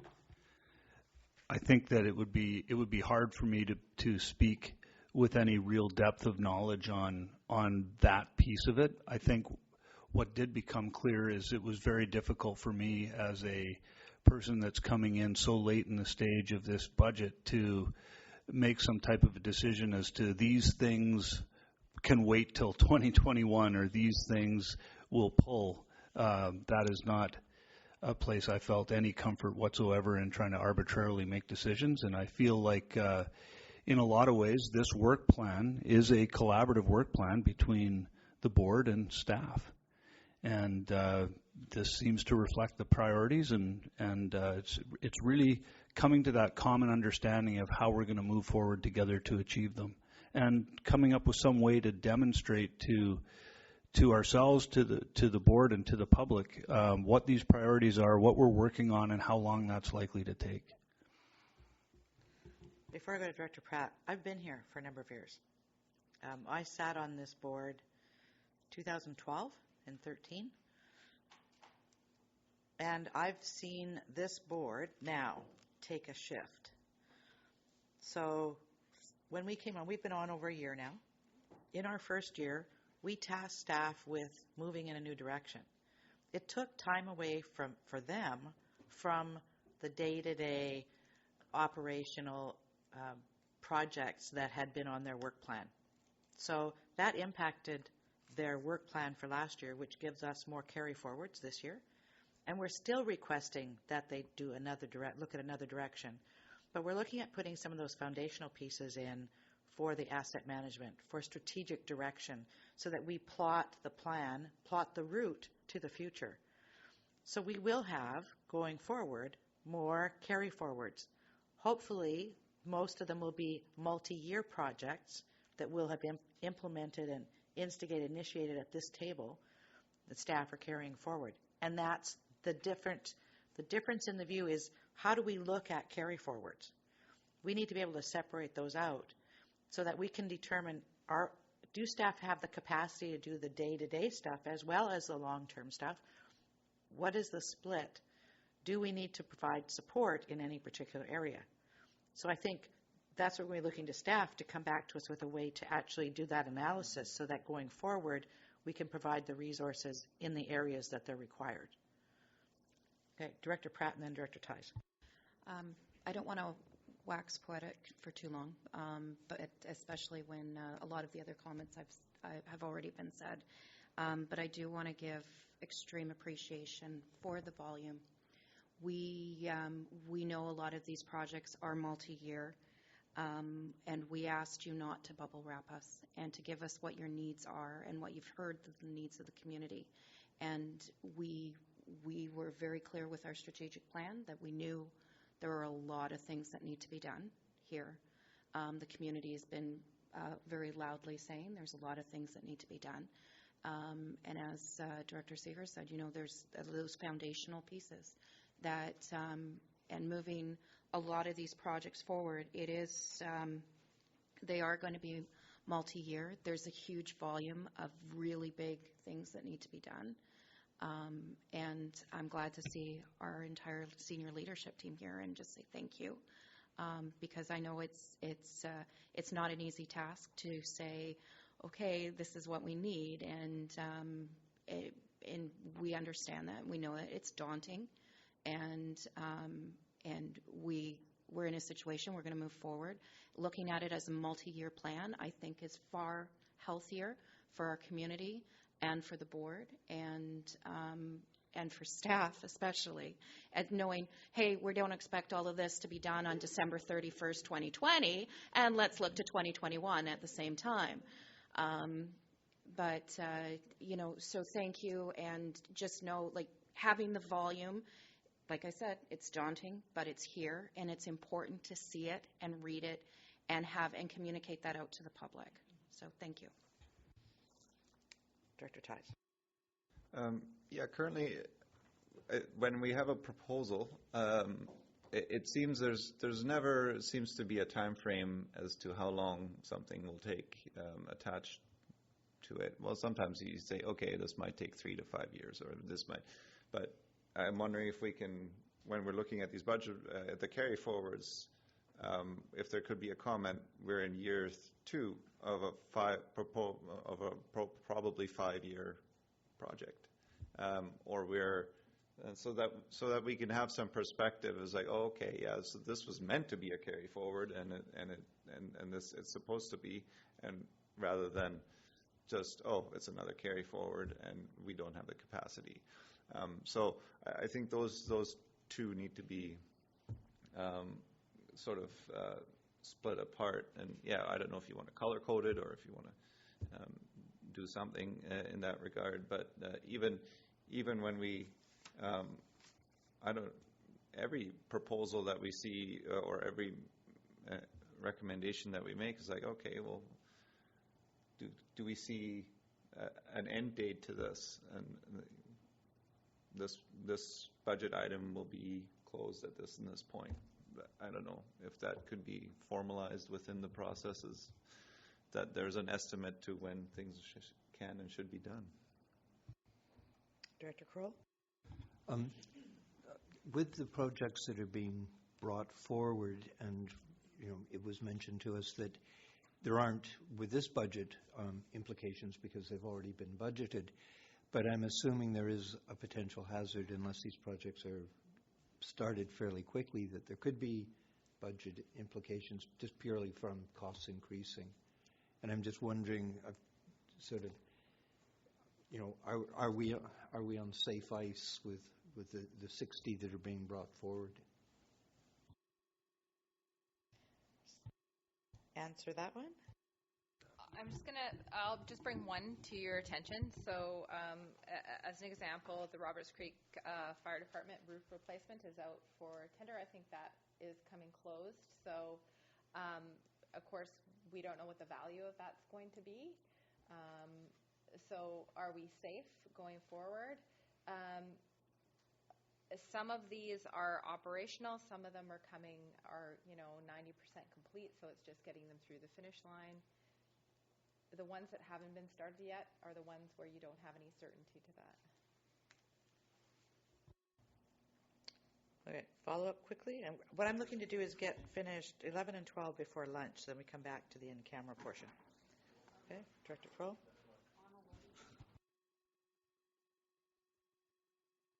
I was just wondering then, if of the 60 that are being carried forward, would it be worth having an update of those 60, what should be moved to the front of the list so they don't incur additional cost?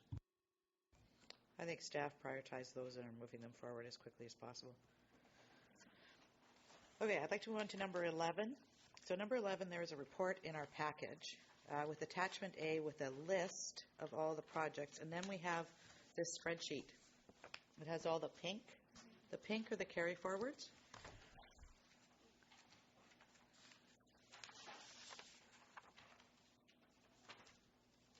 Did you not get one of those, Director? No. Tina? They are the pink, however, attached on page 75 of your, there is a different summary there too. So 75 has the list.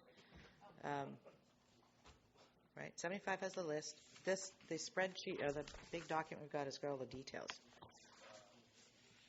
So everybody has that? Okay, good. Okay, let's go through this page by page. So on page 1, any questions on page 1 about any of the projects?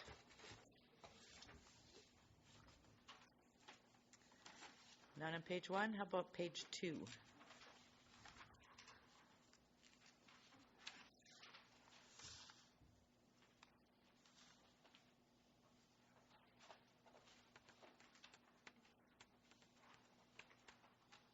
Page 3. I have one on page 3 while you're working through that. 370. Regional Water Service exposed water main rehabilitation. It says the location of work or proposal is BD and District of Seefeldt. I'm just wondering where those were.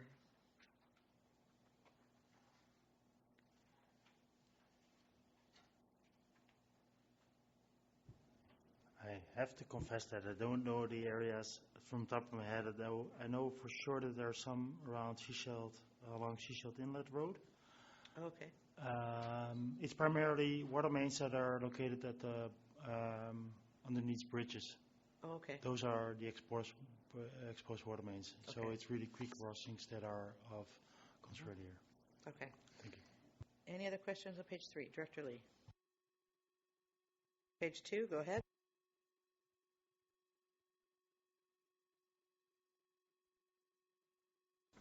talking to myself, huh? North Pender Harbor Water Service, Catherine Creek Flow Monitoring Summary Report. Is that still necessary, or can we just close it, or because it's been, I think, two or 3 years now it's been on here. Thank you for the question. This is a project that was proposed and approved by the board in 2019. So this is the second year that's on the list. Last year we were not able to complete it, and the reason is that we need that report to request the province to reduce our monitoring requirements. So it's really beneficial for us to do that report because that can save us long term in terms of operational funding. Good, thanks. I was just looking at the creek yesterday. It's sure going good right now. Any other questions? Page 1, 2, or 3?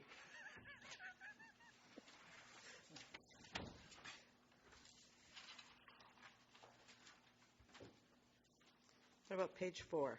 Yeah, page 4 is upside down. It was our photocopier was challenged the other day. Anything on page 4? Yeah, handstand behind the table. You'll see feet waving up here. Nothing on page 4. Let's move to page 5.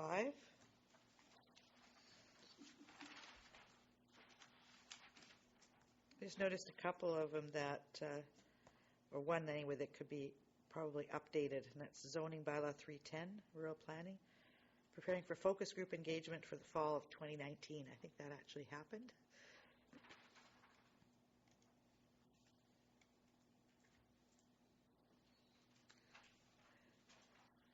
I know, there's a lot on your plate, I get it.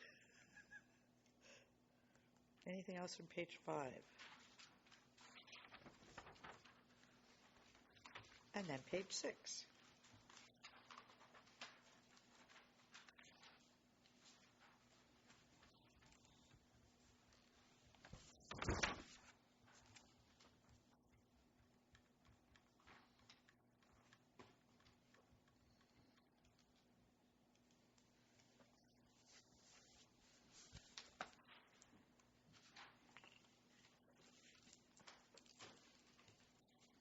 Director McMahon. I did actually read it. I'm just good. I got no issues. Director Hiltz? Yeah, it's a question on page 75 on the summary carry forward sheets. It's the project number column that I'm looking at, and I'm wondering about how those project numbers are used, and is this like a key point of entry to, if I was to say I want to know something about CP 1185, which is the Square Bay infiltration, is that a more specific way to address the project? Like, I'm wondering, it looks like a file number almost. Like, does everything stay in that? Like, how does that project number tie? It's kind of that Gantt chart kind of thing. How does it tie everything together? What's the significance of the project number? That's my question. What is the significance of the project number? Tina. So that's essentially how we track projects in our financial system. So, the parent project might be something like raw water reservoir projects. We might have sub-projects, which are phase 1, phase 2, phase 3. But so it's partly how we can report things back.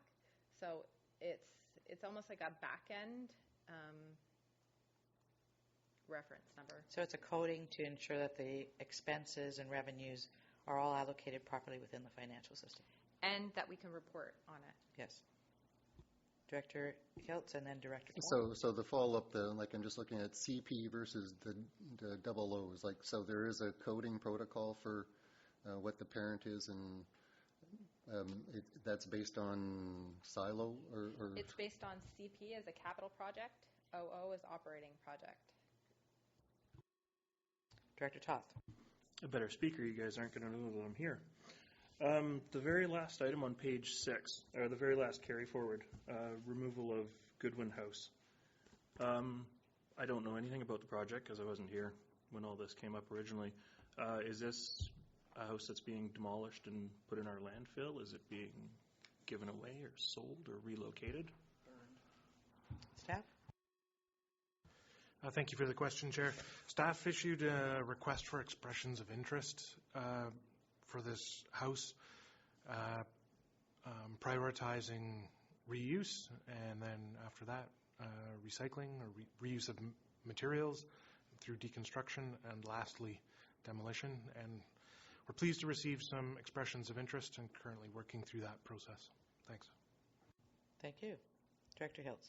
I'm going to weigh into the Goodwin House. This is in Shirley Macy Park. It used to be the caretaker's facility. It is deemed to be a failing asset. So people in the community have always asked, and I can't give them an answer, that was this looked at as a potential, affordable housing? Was there any value in terms of, was it considered? I think the ship has long left the port in this case, I think. But going back, was it considered to be an asset for like affordable housing or partnership with Habitat for Humanity? It just, like I said, this is looking in the rearview window here. Staff. Thank you for the question, and not at all the rearview mirror. That was exactly the view that staff took at the time of putting the call for expressions of interest out, and reached out to a number of the affordable housing groups on the coast at the time that RFEOI was issued to ensure that they were aware of the opportunity. Thanks. Thank you. All right, on the page 73, there is a recommendation, and that any remaining ongoing 2019 projects and associated funding be included in the 2020-2024 financial plan as presented. Moved and seconded. All in favor? Thank you. Moving on to number 12. This is the final surplus deficit amounts, Annex K, pages 76 through 80. Yes, Director Lee. I have a question before we leave this. Okay. I was wondering if staff are actually convinced that all of these need doing, or we're just doing them because we've started them. For instance, I was looking at the potable water use reduction. With all the work we got to do, I'm not sure that's a good use of our time. So I was wondering if these had been looked at very carefully as to whether any of these could be moved to further years based on the total workload. I suspect that you're discussing it, but just wondering if they had any recommendations of some we should not be doing. Okay. Staff? Thank you for the question, Chair. Since the example attaches to the Planning and Community Development Department, I guess I'll answer on behalf of SLT and say that every year, as part of preparing the carry forward request, the senior leadership team does review the list, and from time to time recommends that certain items not be carried forward and continued. And I know there were some in 2019. I don't believe there are any in 2020. So, and speaking for my own department and that specific example, staff feel that the projects that are on this list do have strategic value and are prepared to see them through. Thanks. Director Pratt. And just to speak to this particular one, this is one that came out very clearly, not just from the board, but also from the community through the community dialogues that we did on water, as being one that we wanted to look at. And I know there's some other directors at the table that felt very strongly that we shouldn't be looking at alternative sources beyond potable water for using for those watering the fields and things like that. So it definitely fits in with our strategic priorities that we recommended, as well as the community priorities. The reason I picked on that particular one is that we have a lot of water projects, and we can't get them all done. So we got to make sure that we focus on the biggest bang first and then move down as opposed to the nice. But I guess I believe the answer was given that it has been looked at in the bigger picture, and these are the right things to do. So I am comfortable. Thank you. Thank you. So let's move on to item number 12. This is in your package, pages 76 through 80. Any questions on any of these? And then there are some recommendations.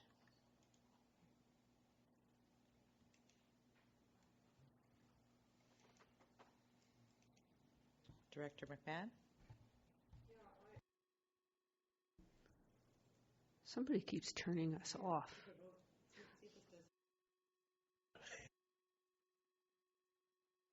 Yes. Back away from the microphone. The school facilities joint use deficit. I was having a hard time getting my head around that one. Perhaps Tina could provide us with a little more understanding of that. I think this would be an example of regional district funding, and essentially these are non-cash transactions. However, where these facilities or some of these costs are being captured still needs to be accounted for or funded somehow. So essentially what happens is the school facilities who use the facilities are essentially taking a rental, but we have to record that rental at what that rental fee is based on our bylaw. So this is essentially, and what we do also reciprocally is say one of our regional districts, or if the board has a meeting in one of the school facilities, we also record the revenue. So this is the differential between the SCRD's use of the facilities versus the external, the SD46 using it. So we have more use from the SD46 than we have internally. So the non-cash transaction is essentially $35,000 more than we anticipated. So the good news is that there's a lot of use, but this is essentially the regional district accounting requirements for us. Clarification, yeah. Just to be clear, so we're using the schools more than they're using our facilities, or is it the other way around? They're using our facilities more than we're using schools? Yes, that is factual. We're using the schools more than they're using our facilities because we have a deficit. They're using our facilities more than we're using their facilities. From a financial perspective, yes. Like understanding. So whenever the joint use agreement right now says essentially for free, but that's theoretically that we can't do that. That's bartering is not allowed in accounting standards.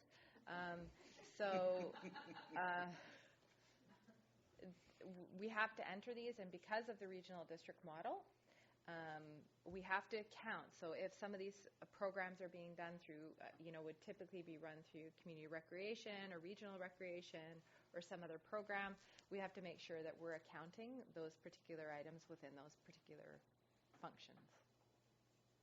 And these would be things like us, like the staff or the board using a facility, or us offering a program in the community through one of the schools? So this amount here would be the expenses incurred. It's not the revenue. It would be that the school facility has used the Sunshine Coast Arena for Chattelich morning hockey. So it's an extracurricular activity. So we're recording that revenue on the recreation side, and the expenditure goes to joint use. So this is what it's costing the regional district. So it's it them sounds using horrible, but yes. So them using our facilities rather than us using their facilities. Okay. Do we use their facilities? Yes, we do, but definitely there's more use from the school district. Okay. We do for lots of advisory committees. So we share information too on those types of things. So we record that on a monthly basis. Okay. I had Director Lee, I think. You had your hand up? You forgot? Director Pratt and then Director Hiltz. Well, now you're in third in line. Director Pratt, Director Hiltz, and Director Lee. And yes, I can see that our facilities would be getting used more than by SD46. And of course, the facilities that SD46 is using of ours are typically more expensive, so there wouldn't, rather than a classroom, for example, the way we would be using, or for a library for a consultation meeting, it's more expensive to rent. So, of course, it is going to be more cost on our side. Director Hiltz. I'm sure I'm missing a piece here, but this is function 630 then, and so when I look at the big book, as I seem to call it, we're getting taxes like in 2019 were $11,000, 2020 is $291. So I'm trying to kind of square that page with the deficit, and there are non-financial transactions that still need to be accounted for. So is this where taxes should be, more taxation should be collected? I would suggest that we do look at this because I think last year taxed about 11,000, because that was based on the past deficit. Now, most certainly, there's much more activity. So we have the deficit, but I would say that because we have to fund the deficit, plus we have to fund what we anticipate the use is for next year, we're probably going to be having to tax somewhere in the neighborhood of like $70,000.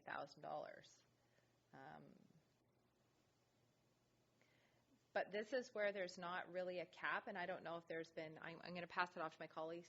I know there's been further discussions with the SD 46 about this, but essentially there's nothing in the agreement to say up to this particular amount, or it's just very open. So it's up to the board to make that policy decision.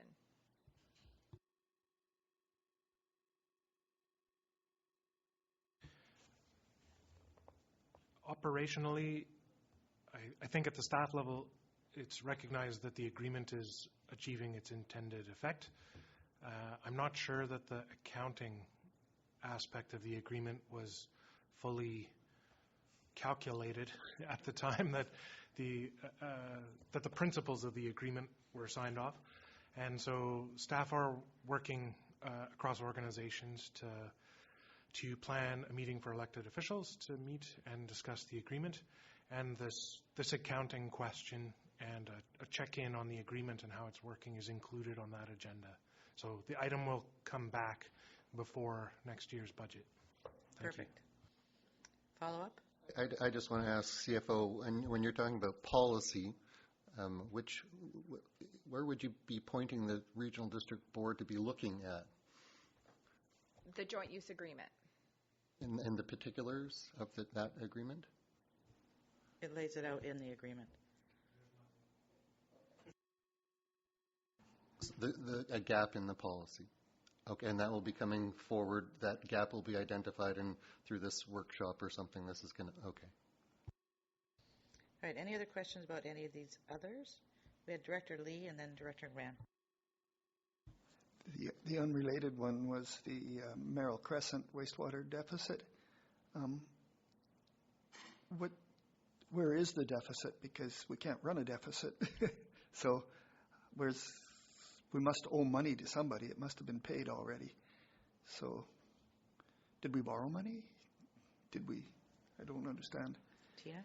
Okay, so for this one is a challenge in the sense where typically we have operating or capital reserves. These are operating expenditures that went, so we don't have sufficient funding. A regional district or local government cannot borrow for operations. So this will have to be recovered in future years. And so this has to be contemplated as we review all of the rates and fees. This is one of the other services that already has the debt to replace their field. So they were the ones who we also had the highest increase to their parcel tax because of that. So for us to go back and levy these 11 properties an additional $1,000 at this point, we want to wrap it into the context of the review that the board has asked staff to go back to do, the community consultation. So we're going to have to run this, fund as much of this deficit as possible. Have the bills been paid? Yes. From the regional district model, we're going to have to problem solve, I think, with our auditors, how we fund this for this year. It might mean that on here we actually will show required revenue for future years. Because again, we have to make sure that we have a balanced budget. But I will caution that theoretically, that's not legislatively appropriate.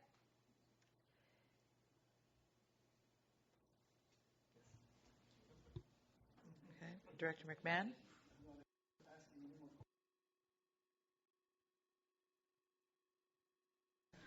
I am delighted to see that the Fircrest street lighting has a surplus of $11 for last year. But I was curious about how these street lighting services work. Like, what is the expense here? And why is there a regional street lighting in addition to each of the individual street lighting things? Staff? So from each of those are local service areas. So that is a street, we want street lights there, so they levy. We pay for the hydro and any maintenance associated with it. The regional street lighting one is where it's more of a pooled with BC Hydro. So it's a little bit of a different arrangement with BC Hydro. So this is where a small community might want some street lights, so the other ones might be on the highway or something. So it's not based, there's no one there, or it's on Crown land, etc. Any other questions on this report? Director Ties. Yeah, when it says higher than anticipated salaries and wages, is that generally an overtime thing? Which one are you referencing in particular? Well, there's several of them. Roberts Creek Fire, Sunshine Coast Emergency Planning, page 78. Am I in the right report? Yeah. Yeah. Page 78, right Canoe at the top. Road, wastewater plant. So there's a few of them. Each of those would be different answers. Would you like us to answer them? Well, I'm just curious. I mean, generally, you'd think that, especially when you go to salaries, that salaries are fairly fixed. I guess wages is something different, but yeah. I could see 212 and 222. That'll depend on what they're being called to do. Yeah. Right, Robert Creek Fire Protection and Emergency Planning.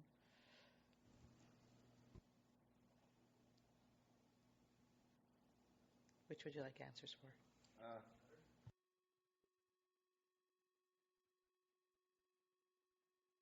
I don't know if I need to go into the nitty-gritty at this point. We've got a long agenda ahead, so let's just move on. Any other questions on any of them? All right, so there's some recommendations on page, whatever page that is, 76. So that the surpluses be transferred to reserves, and that the deficits be funded from operating reserves except for the Male Crescent wastewater and school facilities from taxation. Moved? Seconded? All those in favor? Thank you. All right, we're going to break for lunch and come back for 1:30, and we will go in camera at that point. So maybe we do the recommendation when we come back? Yes, sorry. I have a general question, and and this might be the time to do it, because I'm trying to explain this to constituents. So when we have various expenses, how do we decide what goes to a tax, what goes to a parcel tax, and what goes to the utility bills? Because as it was pointed out by residents, you can defer your taxes, but you can't defer utility bills. So I understand for wastewater that the user fees go to operating and the parcel tax goes to capital. That's where we're going. But how does it work for the rest of our tax bill? The short answer is it's defined per the establishment bylaw.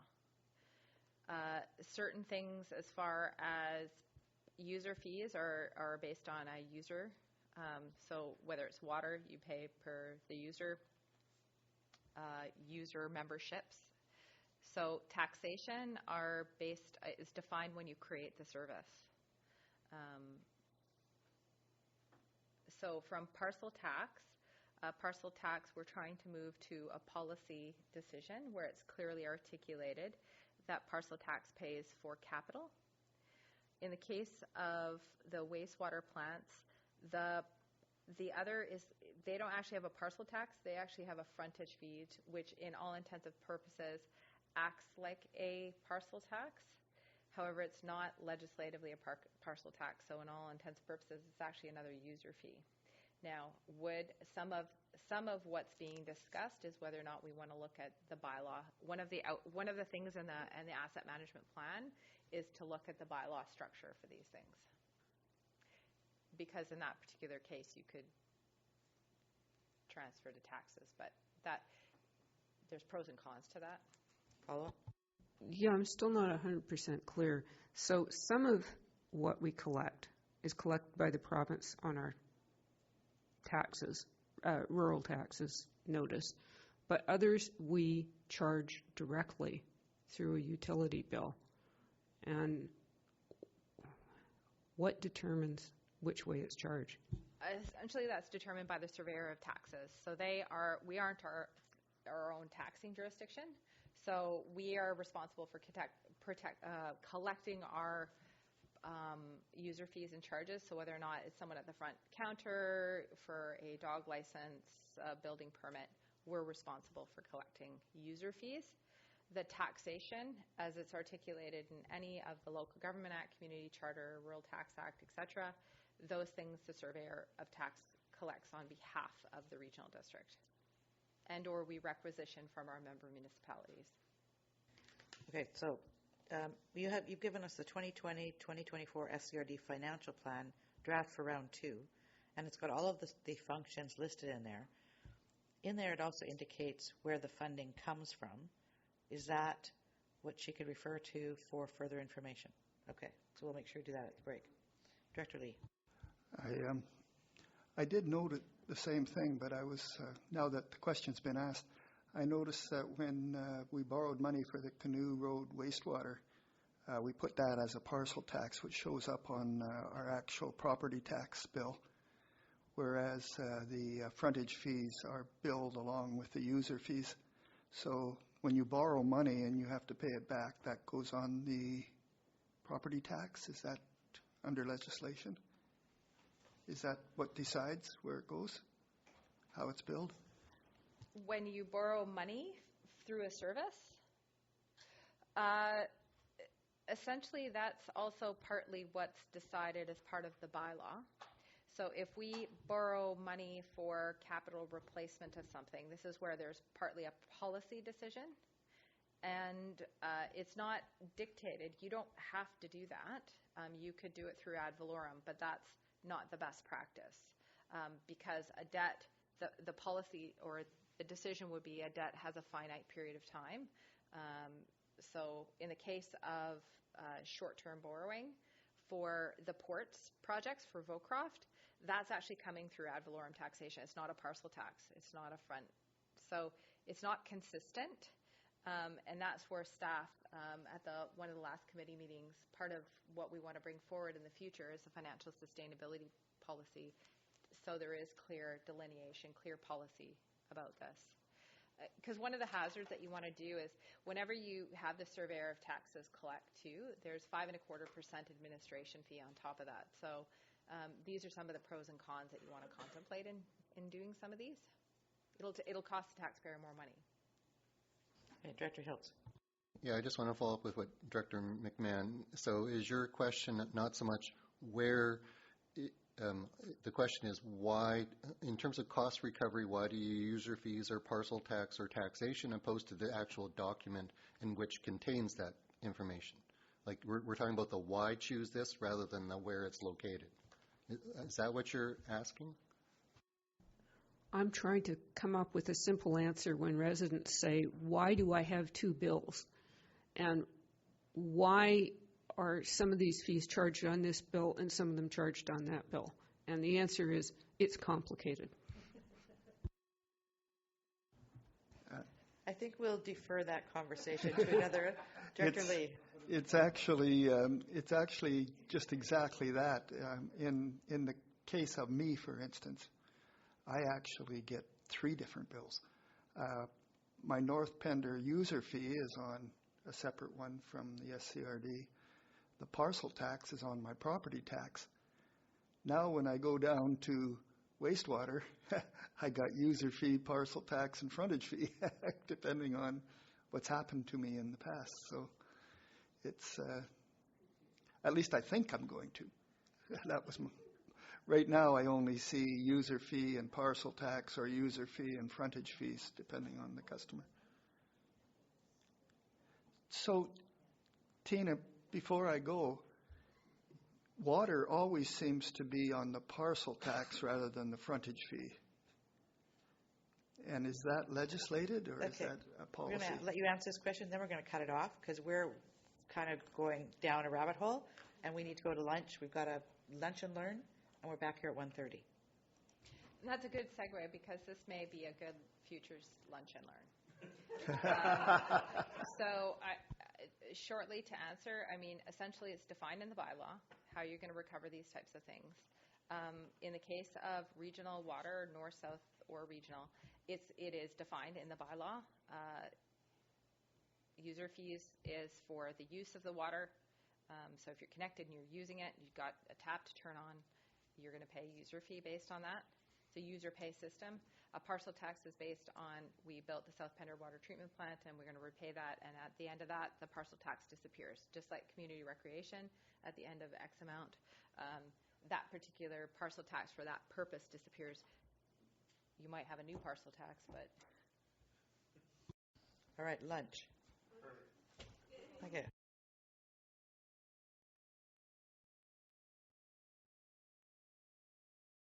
Lunch and learns Thursday. Yes.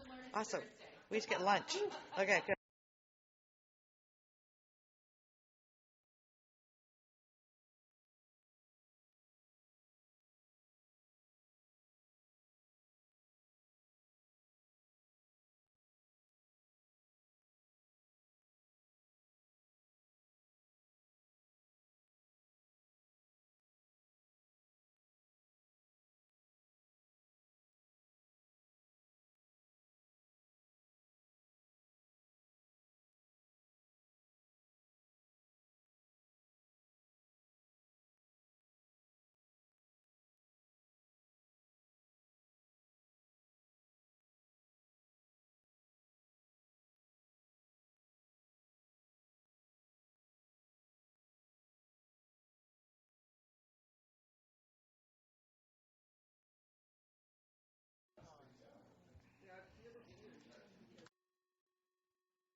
All right, we're going to start back up again.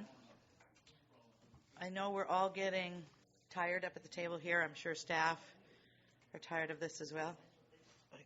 At the blue piece, you mean that thing that's shining in my eyes again?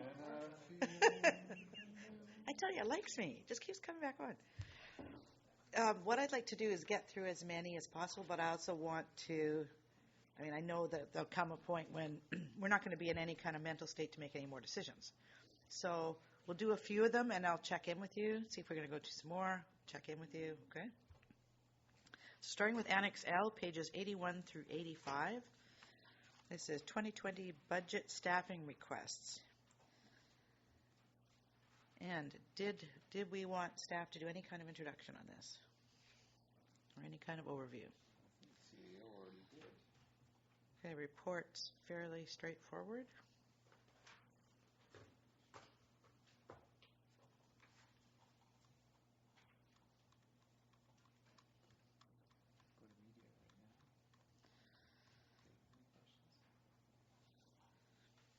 Okay, so there's a recommendation.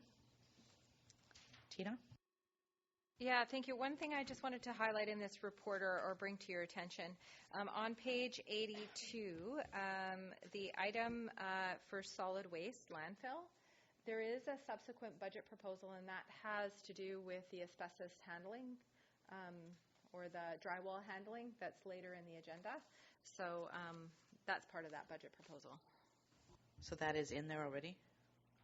It's in a subsequent report. Right, but this is the staff piece of it. This is the summary, yes, the staff piece. Thank you.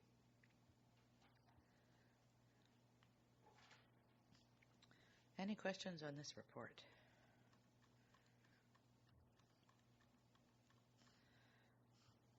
So there is a recommendation on page 81 saying that they want direction.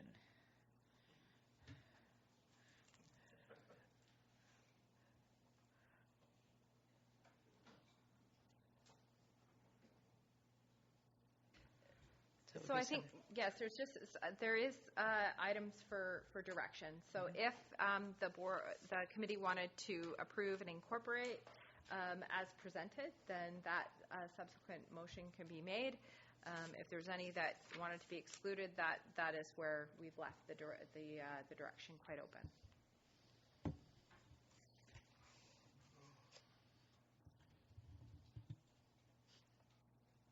Director McMahon. Yes, I think that we have decided that we will include and incorporate understanding that we have room to panic later. Perhaps I can make that as a motion. With the panic part in there too?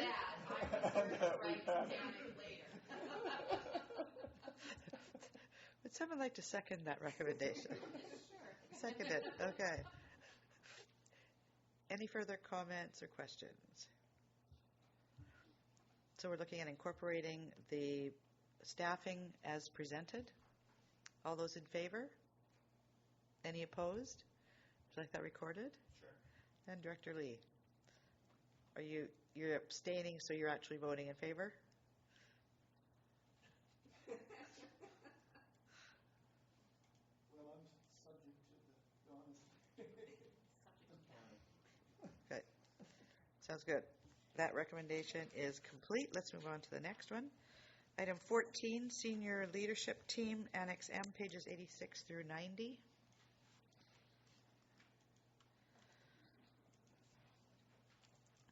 And did staff want to speak to this one? This is on the space planning. Thank you, Chair.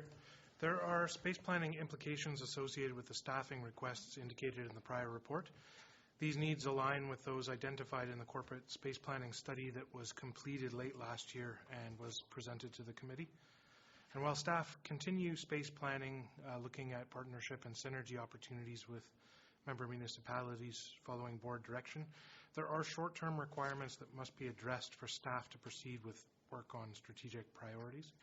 So in the attached proposals, staff have identified approaches that are flexible, can be redeployed in other locations if desired, that focus on achieving quality in a small footprint and balance disruption and improvement for most staff working at Field Road and the Mason Road Yard.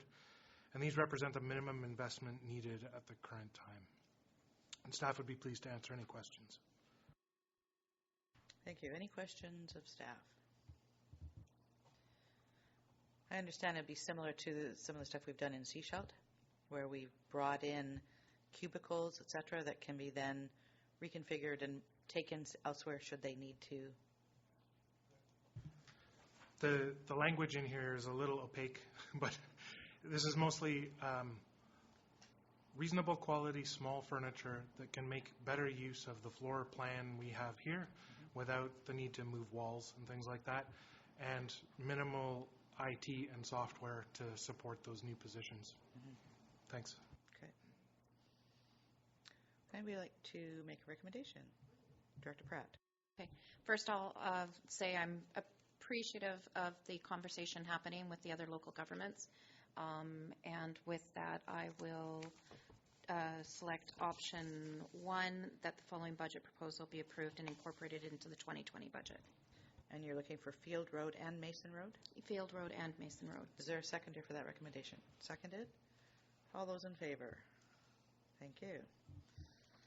Let's move to number 15, Annex N, pages 91 through 93.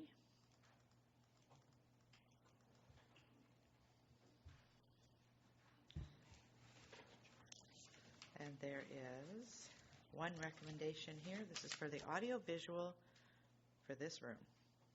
Audiovisual improvements in this boardroom. Thank you, Chair. This proposal was referred from round 1, and the only difference is there's a change in funding source. So it's now proposed to come out of operating reserves. Director McMahon? Just quick question. How will the AV, like when we have presentations, fit in with the broadcast when we have audio, video? So is the question how it would incorporate with streaming? Because that is being contemplated already. And the proposal is to mount 2 screens on either wall. And in terms of what's projected where, I believe they're also working in an option so that if there's something being presented on a laptop, that will be projected on the wall as well. And it'll also feed into the live stream video. We have that set up in Seefeldt. That's the way it does it, so whatever. Yeah. Director Lee?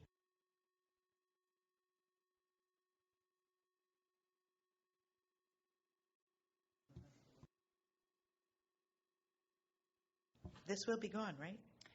Thank you, Chair. I think the idea was that the screen would remain and staff may have uses for it. Oh, and but when not we're in during presentation. Okay. Not during board presentations. Okay. Any other questions? Popcorn day? All right. Somebody make this recommendation. Director Hiltz, you're moving the recommendation. Option 1. Director Kroll, second. All those in favor? Thank you. All right, let's move on. Number 16, Annex O, pages 94 through 98. I'm against, but I don't want it recorded. Okay. So this is with regards to human resources. Public engagement training increase to base budget. Tina? Maybe just to help you out a little bit, these were all incorporated into the budget for support services, so their direction was to incorporate them but revisit them here. So they're already in your numbers. Okay. So I had a question about you saying 70% taxation, 30% user fees. So that's internal, correct? Or no? Yeah, because the way the support service allocation is allocated, it's about, right now, it's about 70% is paid through taxation, the other 30% through user fees such as regional water or wastewater services. So when the 30, you're saying it's incorporated already, so those user fees would actually have been are budgeted in the other areas that will be using this service, and that's included in the tax allocations there? Yeah, this is where the difficulty with some of the wastewater or regional water is this number, if it keeps on floating, we have to approve those rates ahead of time, so it will impact their contribution to reserves. So if these are already incorporated, approved and incorporated, we don't need to do anything with this one? Yes, I think what you have to do is just affirm that you want these budget proposals to come through to final adoption.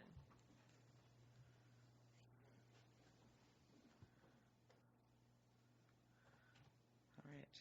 Someone like to make a recommendation? Moved option one that they be approved and incorporated into the 2020 budget.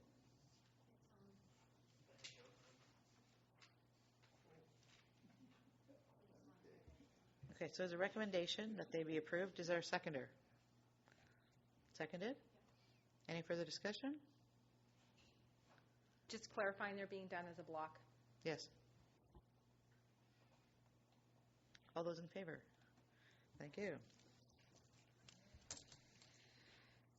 GIS, pages 99 to 100. This is actually a reduction in taxes because of operating reserves that have accumulated. Is that correct? Yeah, so we provided a report at the January Corporate Services meeting, and so what we're realizing is that this particular function has sufficient reserves to cover this offset for the change in LTSA for land titles. Yes, it's a reduction to revenue, so we're amending the financial plan for this, but we're saying we can offset it through the operating reserves. All right, so recommendation. Director Hill. Option one. Option one.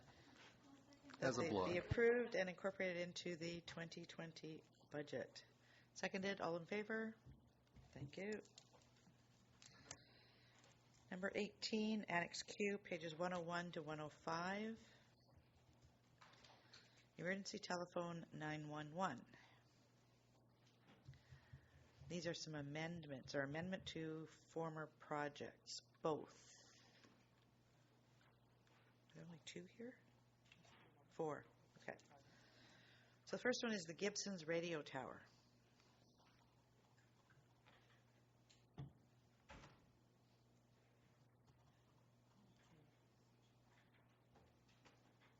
Thank you, Chair.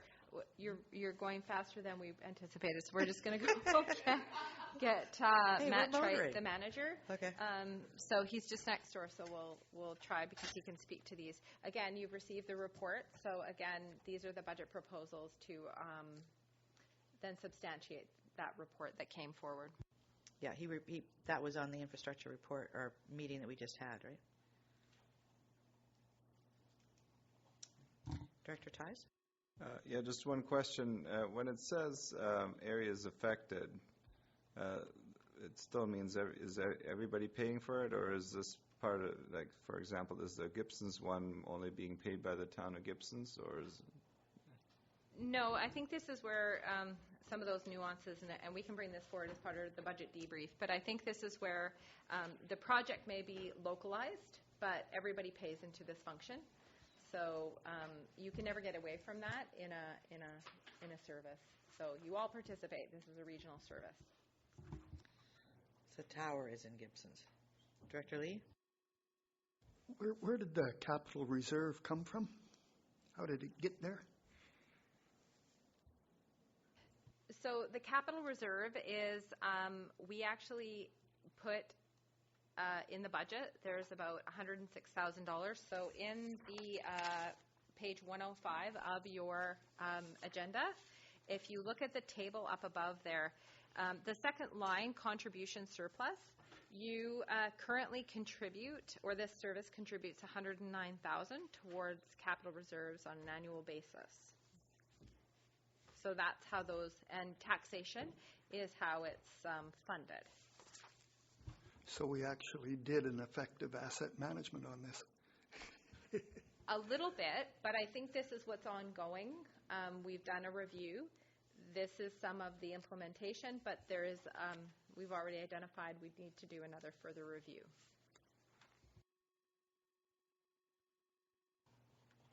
So there are 4 projects. Chair, highlight to the budget proposal number 1 and number 2 are actually carry forwards. So these are already in the financial plan, but the scope has changed quite substantially. So this is almost to collapse those projects and put these new values in there. This is just additional funding on top of the funding that's already been allocated, though, is it not? I believe it's the total project, but I see that our manager is here, so I'll let them speak to that. Talking specifically about those two projects, the Yes. Chapman. Yeah, so they were originally budgeted. The Gibsons one did not go ahead as planned because of the tower issue that we've discussed. And the Chapman one the cost has gone up significantly since the original budget. So the one tower is not going to be built, just the equipment is in Gibson's. And for the second one, the Chapman one, the tower is going to be built with the equipment, but it's significantly more expensive than originally budgeted years ago. So the budget, for example, in the second one, it says it was, at the time, it was estimated to be $180,000. Was that $180,000 actually set aside, or was that just an estimate and never actually budgeted for? Well, it was budgeted. It was in the financial plan. So right now, the carry forward is still that amount. So we would change that amount and switch it out to 268. Okay, so it's the additional funds on top of what's already been budgeted. But we have to approve the full amount. Well, incrementally, you'd be increasing it by $88,900. Director Toth. I actually don't have any questions. I'm happy supporting emergency services and emergency management, and I'm going to go with option 1 for all 4 of them. Is there a seconder for that recommendation? Seconded? Any other questions? Director Tighe? Yeah, for the third one, it says here that Planet Works Consulting has been contracted. I'm just wondering if this went out to bid, or is it because it didn't get to pass a certain threshold that there's no need for a bid? So this was contemplated as a sole source, and that's because this particular contractor has been the one who's been working with us. So this will have to be reassessed. So the contractor originally did all of the feasibility, so developed this scope of work. So the next iteration will be to project manage and deliver these particular projects. So it's still to be determined. So that's why it's its own budget proposal. Any other questions? There's a recommendation on the floor that all 4 of these projects be approved and incorporated into the 2020 budget. All those in favor? Thank you very much. Thank you. Number 19, Annex R 106 to 110.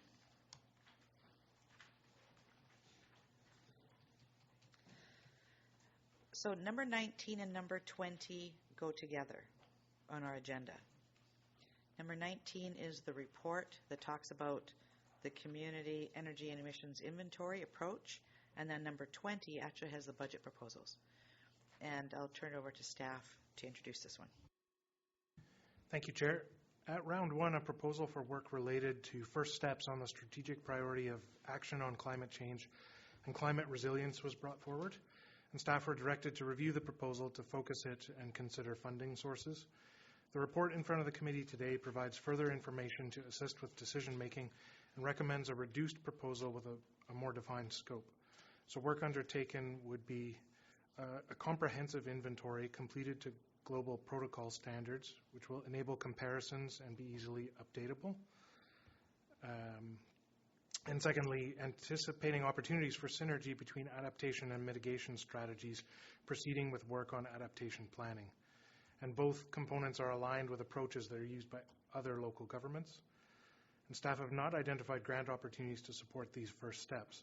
However, once inventories and adaptation plans are in place, there are grant opportunities for actions undertaken to support mitigation and adaptation. And staff would be pleased to answer any questions. Okay, and first of all, I want to point out on page 106, the budget proposal initially brought forward was $150,000, and that's now been reduced to $70,000. Any questions on the report? Director McMahon? Just wondering how this ties in with what's going on in Seefeldt and Gibsons. Are they doing the same thing? Do they already have plans in place? Are we going to coordinate? Staff?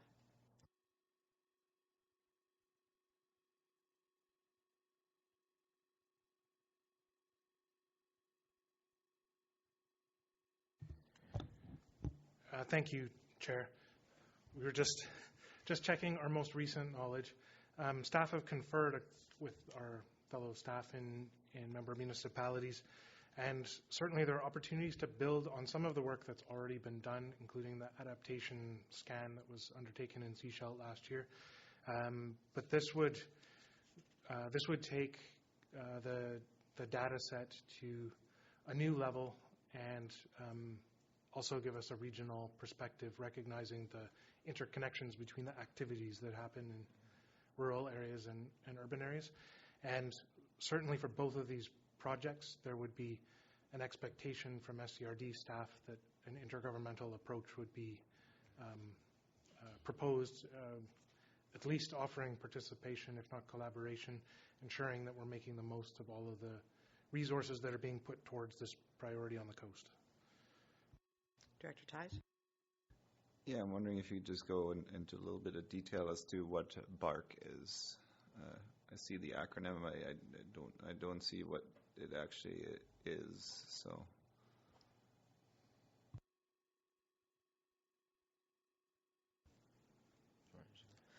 Thank you, Chair.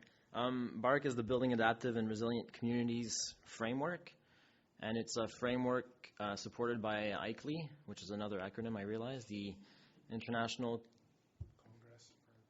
It's a local government and sustainability association for around the world, and the Canadian chapter has this framework that helps local governments move through the process of adaptation planning and risk identification and resources and knowledge sharing. And I believe that's something that is being looked at in the area, in the region, and more broadly speaking. So this would be an opportunity to help coordinate those efforts. They actually were one of the sponsors of the Livable Cities Forum that three of us from the District of Seefeldt went to. It was very, very down-to-earth, practical. It was a very good workshop around climate change, but not around climate change, right? Because of the way they actually structured it. And every session we went to was interactive. Every one that we went to was really good. It was 3 days. Director Ties.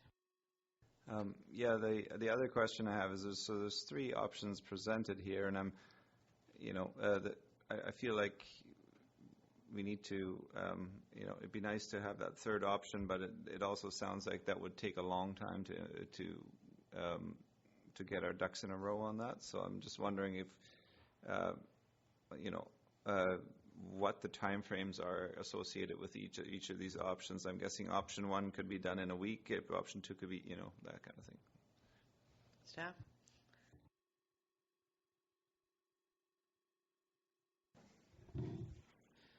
Thank you, Chair. The option one is certainly a lot more, as the title insinuates, basic and could be done pretty quickly with staff resources.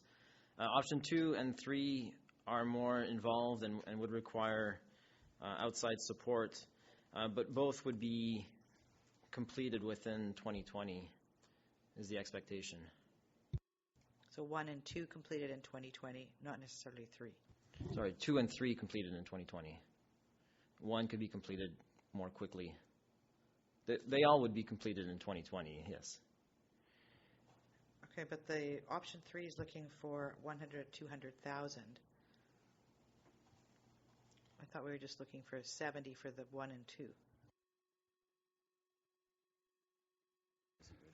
So staff, in taking this back after round 1 for further analysis, staff looked at what the business need for the emissions inventory was and how to make the greatest step forward on the strategic priority, and felt that there's a spectrum of approaches that can be used for inventories.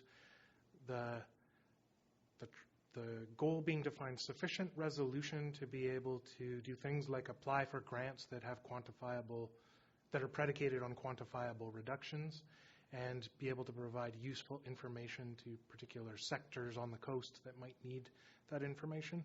And the level 2, the comprehensive inventory, should get us there, as well as future-proof us so that if we want to update it or need to update it in future years, we're using a standard protocol that can be built on, versus the first one where we could just make something up ourselves.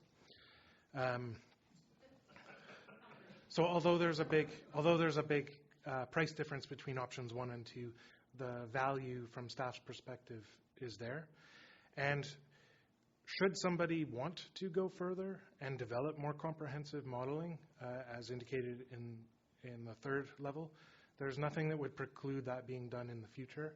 And it's possible that there's a particular sector that we or a community stakeholder or another level of government wants to look at more closely, and they could take that work on. But the difference in price is substantial enough that from staff's perspective, it may well be better to invest that increment in a future year in some kind of strategy that comes out of the work done in 2020 and actually generates some momentum and some results. Director McMahon, Director Lee. Well, I'm all in favor of this. I think that's great. You never know when you do the inventory. You may have some surprises that cause you to perhaps rethink strategies. So I'm happy to move the staff's recommendation to approve and incorporate into the 2020 budget.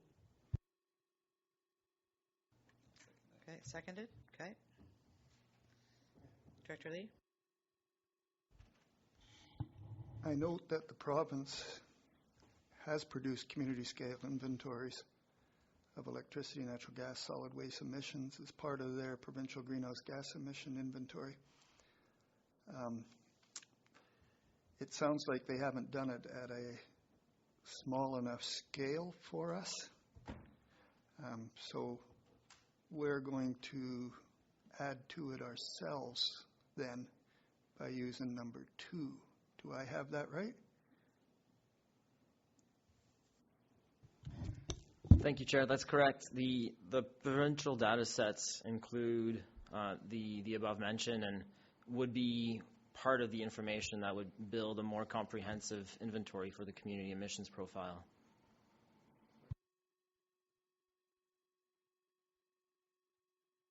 So my next question is, would you expect them to actually do this in any time soon?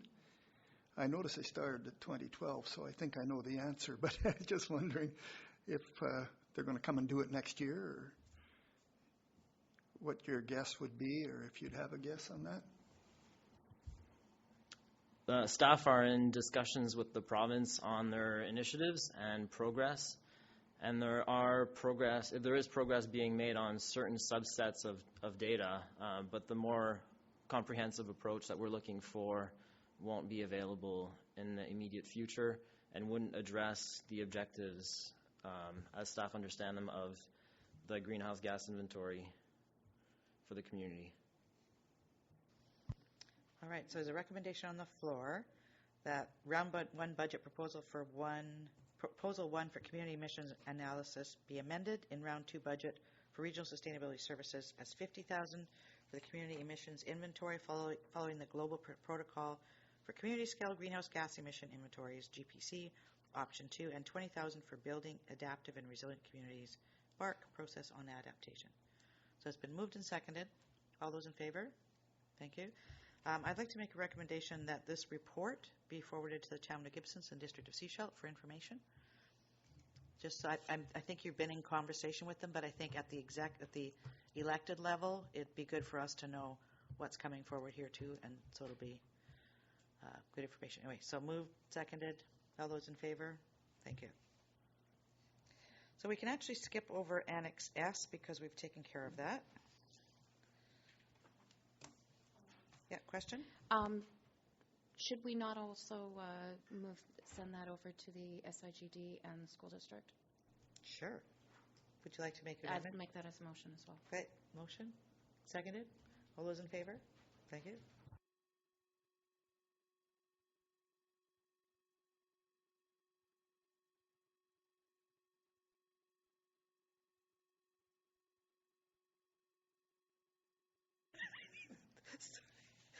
We're past GG. We can't go past GG, you said. Okay, we're at 10 after 4.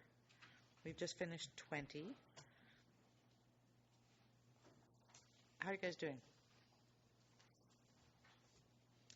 We have how many items left? Some of the later ones tomorrow are going to go fairly quickly. I think they're all ones, so that like the third, page 5 actually are items that we've seen before.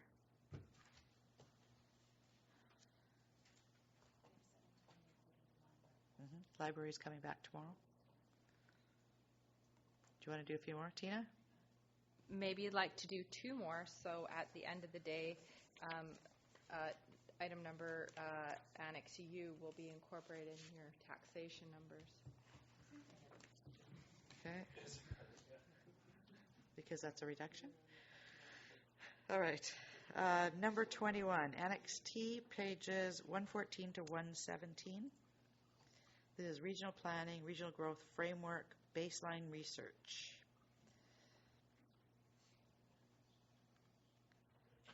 And there is a recommendation on page 116 for $50,000 to pull the preliminary information together in order to move forward with the regional growth strategy planning. Director Pratt. I'll move option 1, that the following budget proposal be approved and incorporated into the 2020 budget. That's seconded. Any questions, comments? Director McMahon? Is there any partnership with Scredo on this kind of work? Jeff? Thank you for the question. Certainly there could be, and it's noted in the report that they would be invited. There are employment forecast and employment lands and commercial lands elements to this baseline data where there could be lots of good information sharing and strategic look forward. Director Lee? Is there any grants available for us to do this, or is it too small yet to worry about? Yep. Staff? Yeah, so one of the things with gas tax is you can, if it leads to what your capital requirements are going to be. So I think this is some good baseline data for us to start to be able to leverage this information for grants. Any other questions on this one? All those in favor? Thank you. Number 22, Annex U, pages 118 through 119. And this is a reduction to taxation for building inspection services.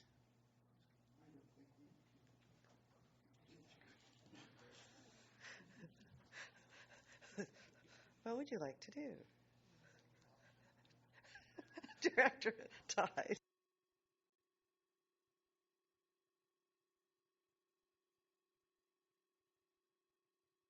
Tina? I know it's the most exciting one.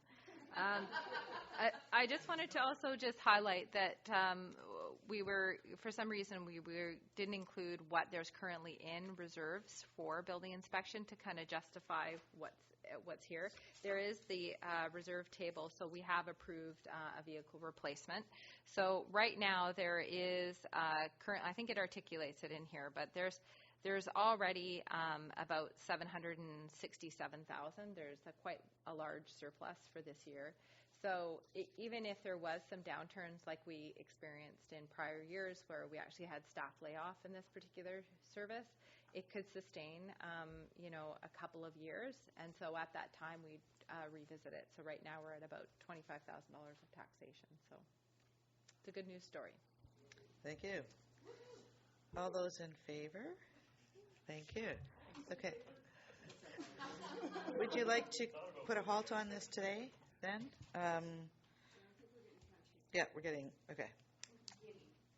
And Tina, did you want to give us any numbers or anything at this point, or anything? Do you want to know, or do you want to come in tomorrow for that? And these are approximate, right? Oh, these are very draft. Yes. Yes. Okay. Would you like to I won't turn it off till you. Okay. So it makes a big difference when we incorporate this one, because without it, I just wanted to show you what it looked like. So you're up to about $316,000 worth of additional taxation. So when you reduce the contribution for, wrong amount, not economic development, area A, that would have been nice. It reduces it quite dramatically, down to 136,000. So therefore, if you just look at the overall, we're at about 9.58%. The caveat here is that some of the support service related items haven't been included, so this number will go up. Like for instance, the space planning one for IT for 64,000. Sophie, these are draft. So the average change in taxation, so this is just the average residential class, and so one of the things that we do provide in that budget book are things like the average residential summary. So, what does this mean to the average taxpayer as far as dollars and cents? So we can go over this tomorrow as well. And these are real hypotheticals, because as we know, there's different variations based on what services people participate in. So that's what it is for the time being.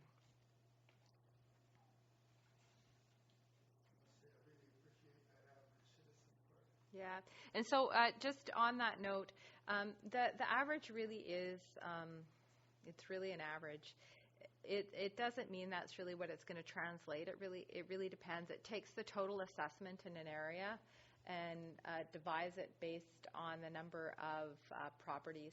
So it's really just a summary, because we have so many variations. It depends what local service areas you participate. So even in Area A, you have multiple different variations.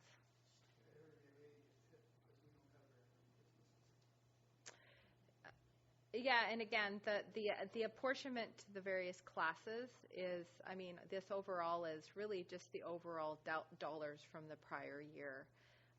So what it means to the average homeowner. So maybe let's just focus here, because I think this is maybe where you might want to look. In the area of, I'm just going to use Area F, Keats Island. There's quite an increase in the sense of, because of the ports. There's big ports decisions there. So for those islanders, it's quite a large difference from the prior years.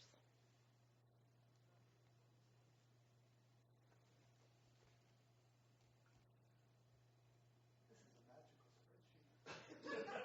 spreadsheet. Well, Director Hiltz.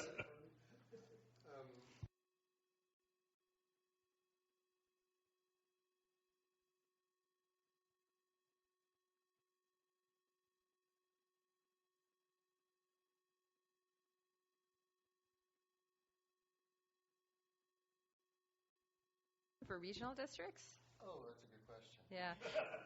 So I don't know if you're familiar with the tool that the Surveyor of Taxes has, and it's a tax calculator. And so the reason why they have a tax calculator, especially for rural areas, is we then send all these things to the Surveyor of Taxes. They upload all the rates for all the various services.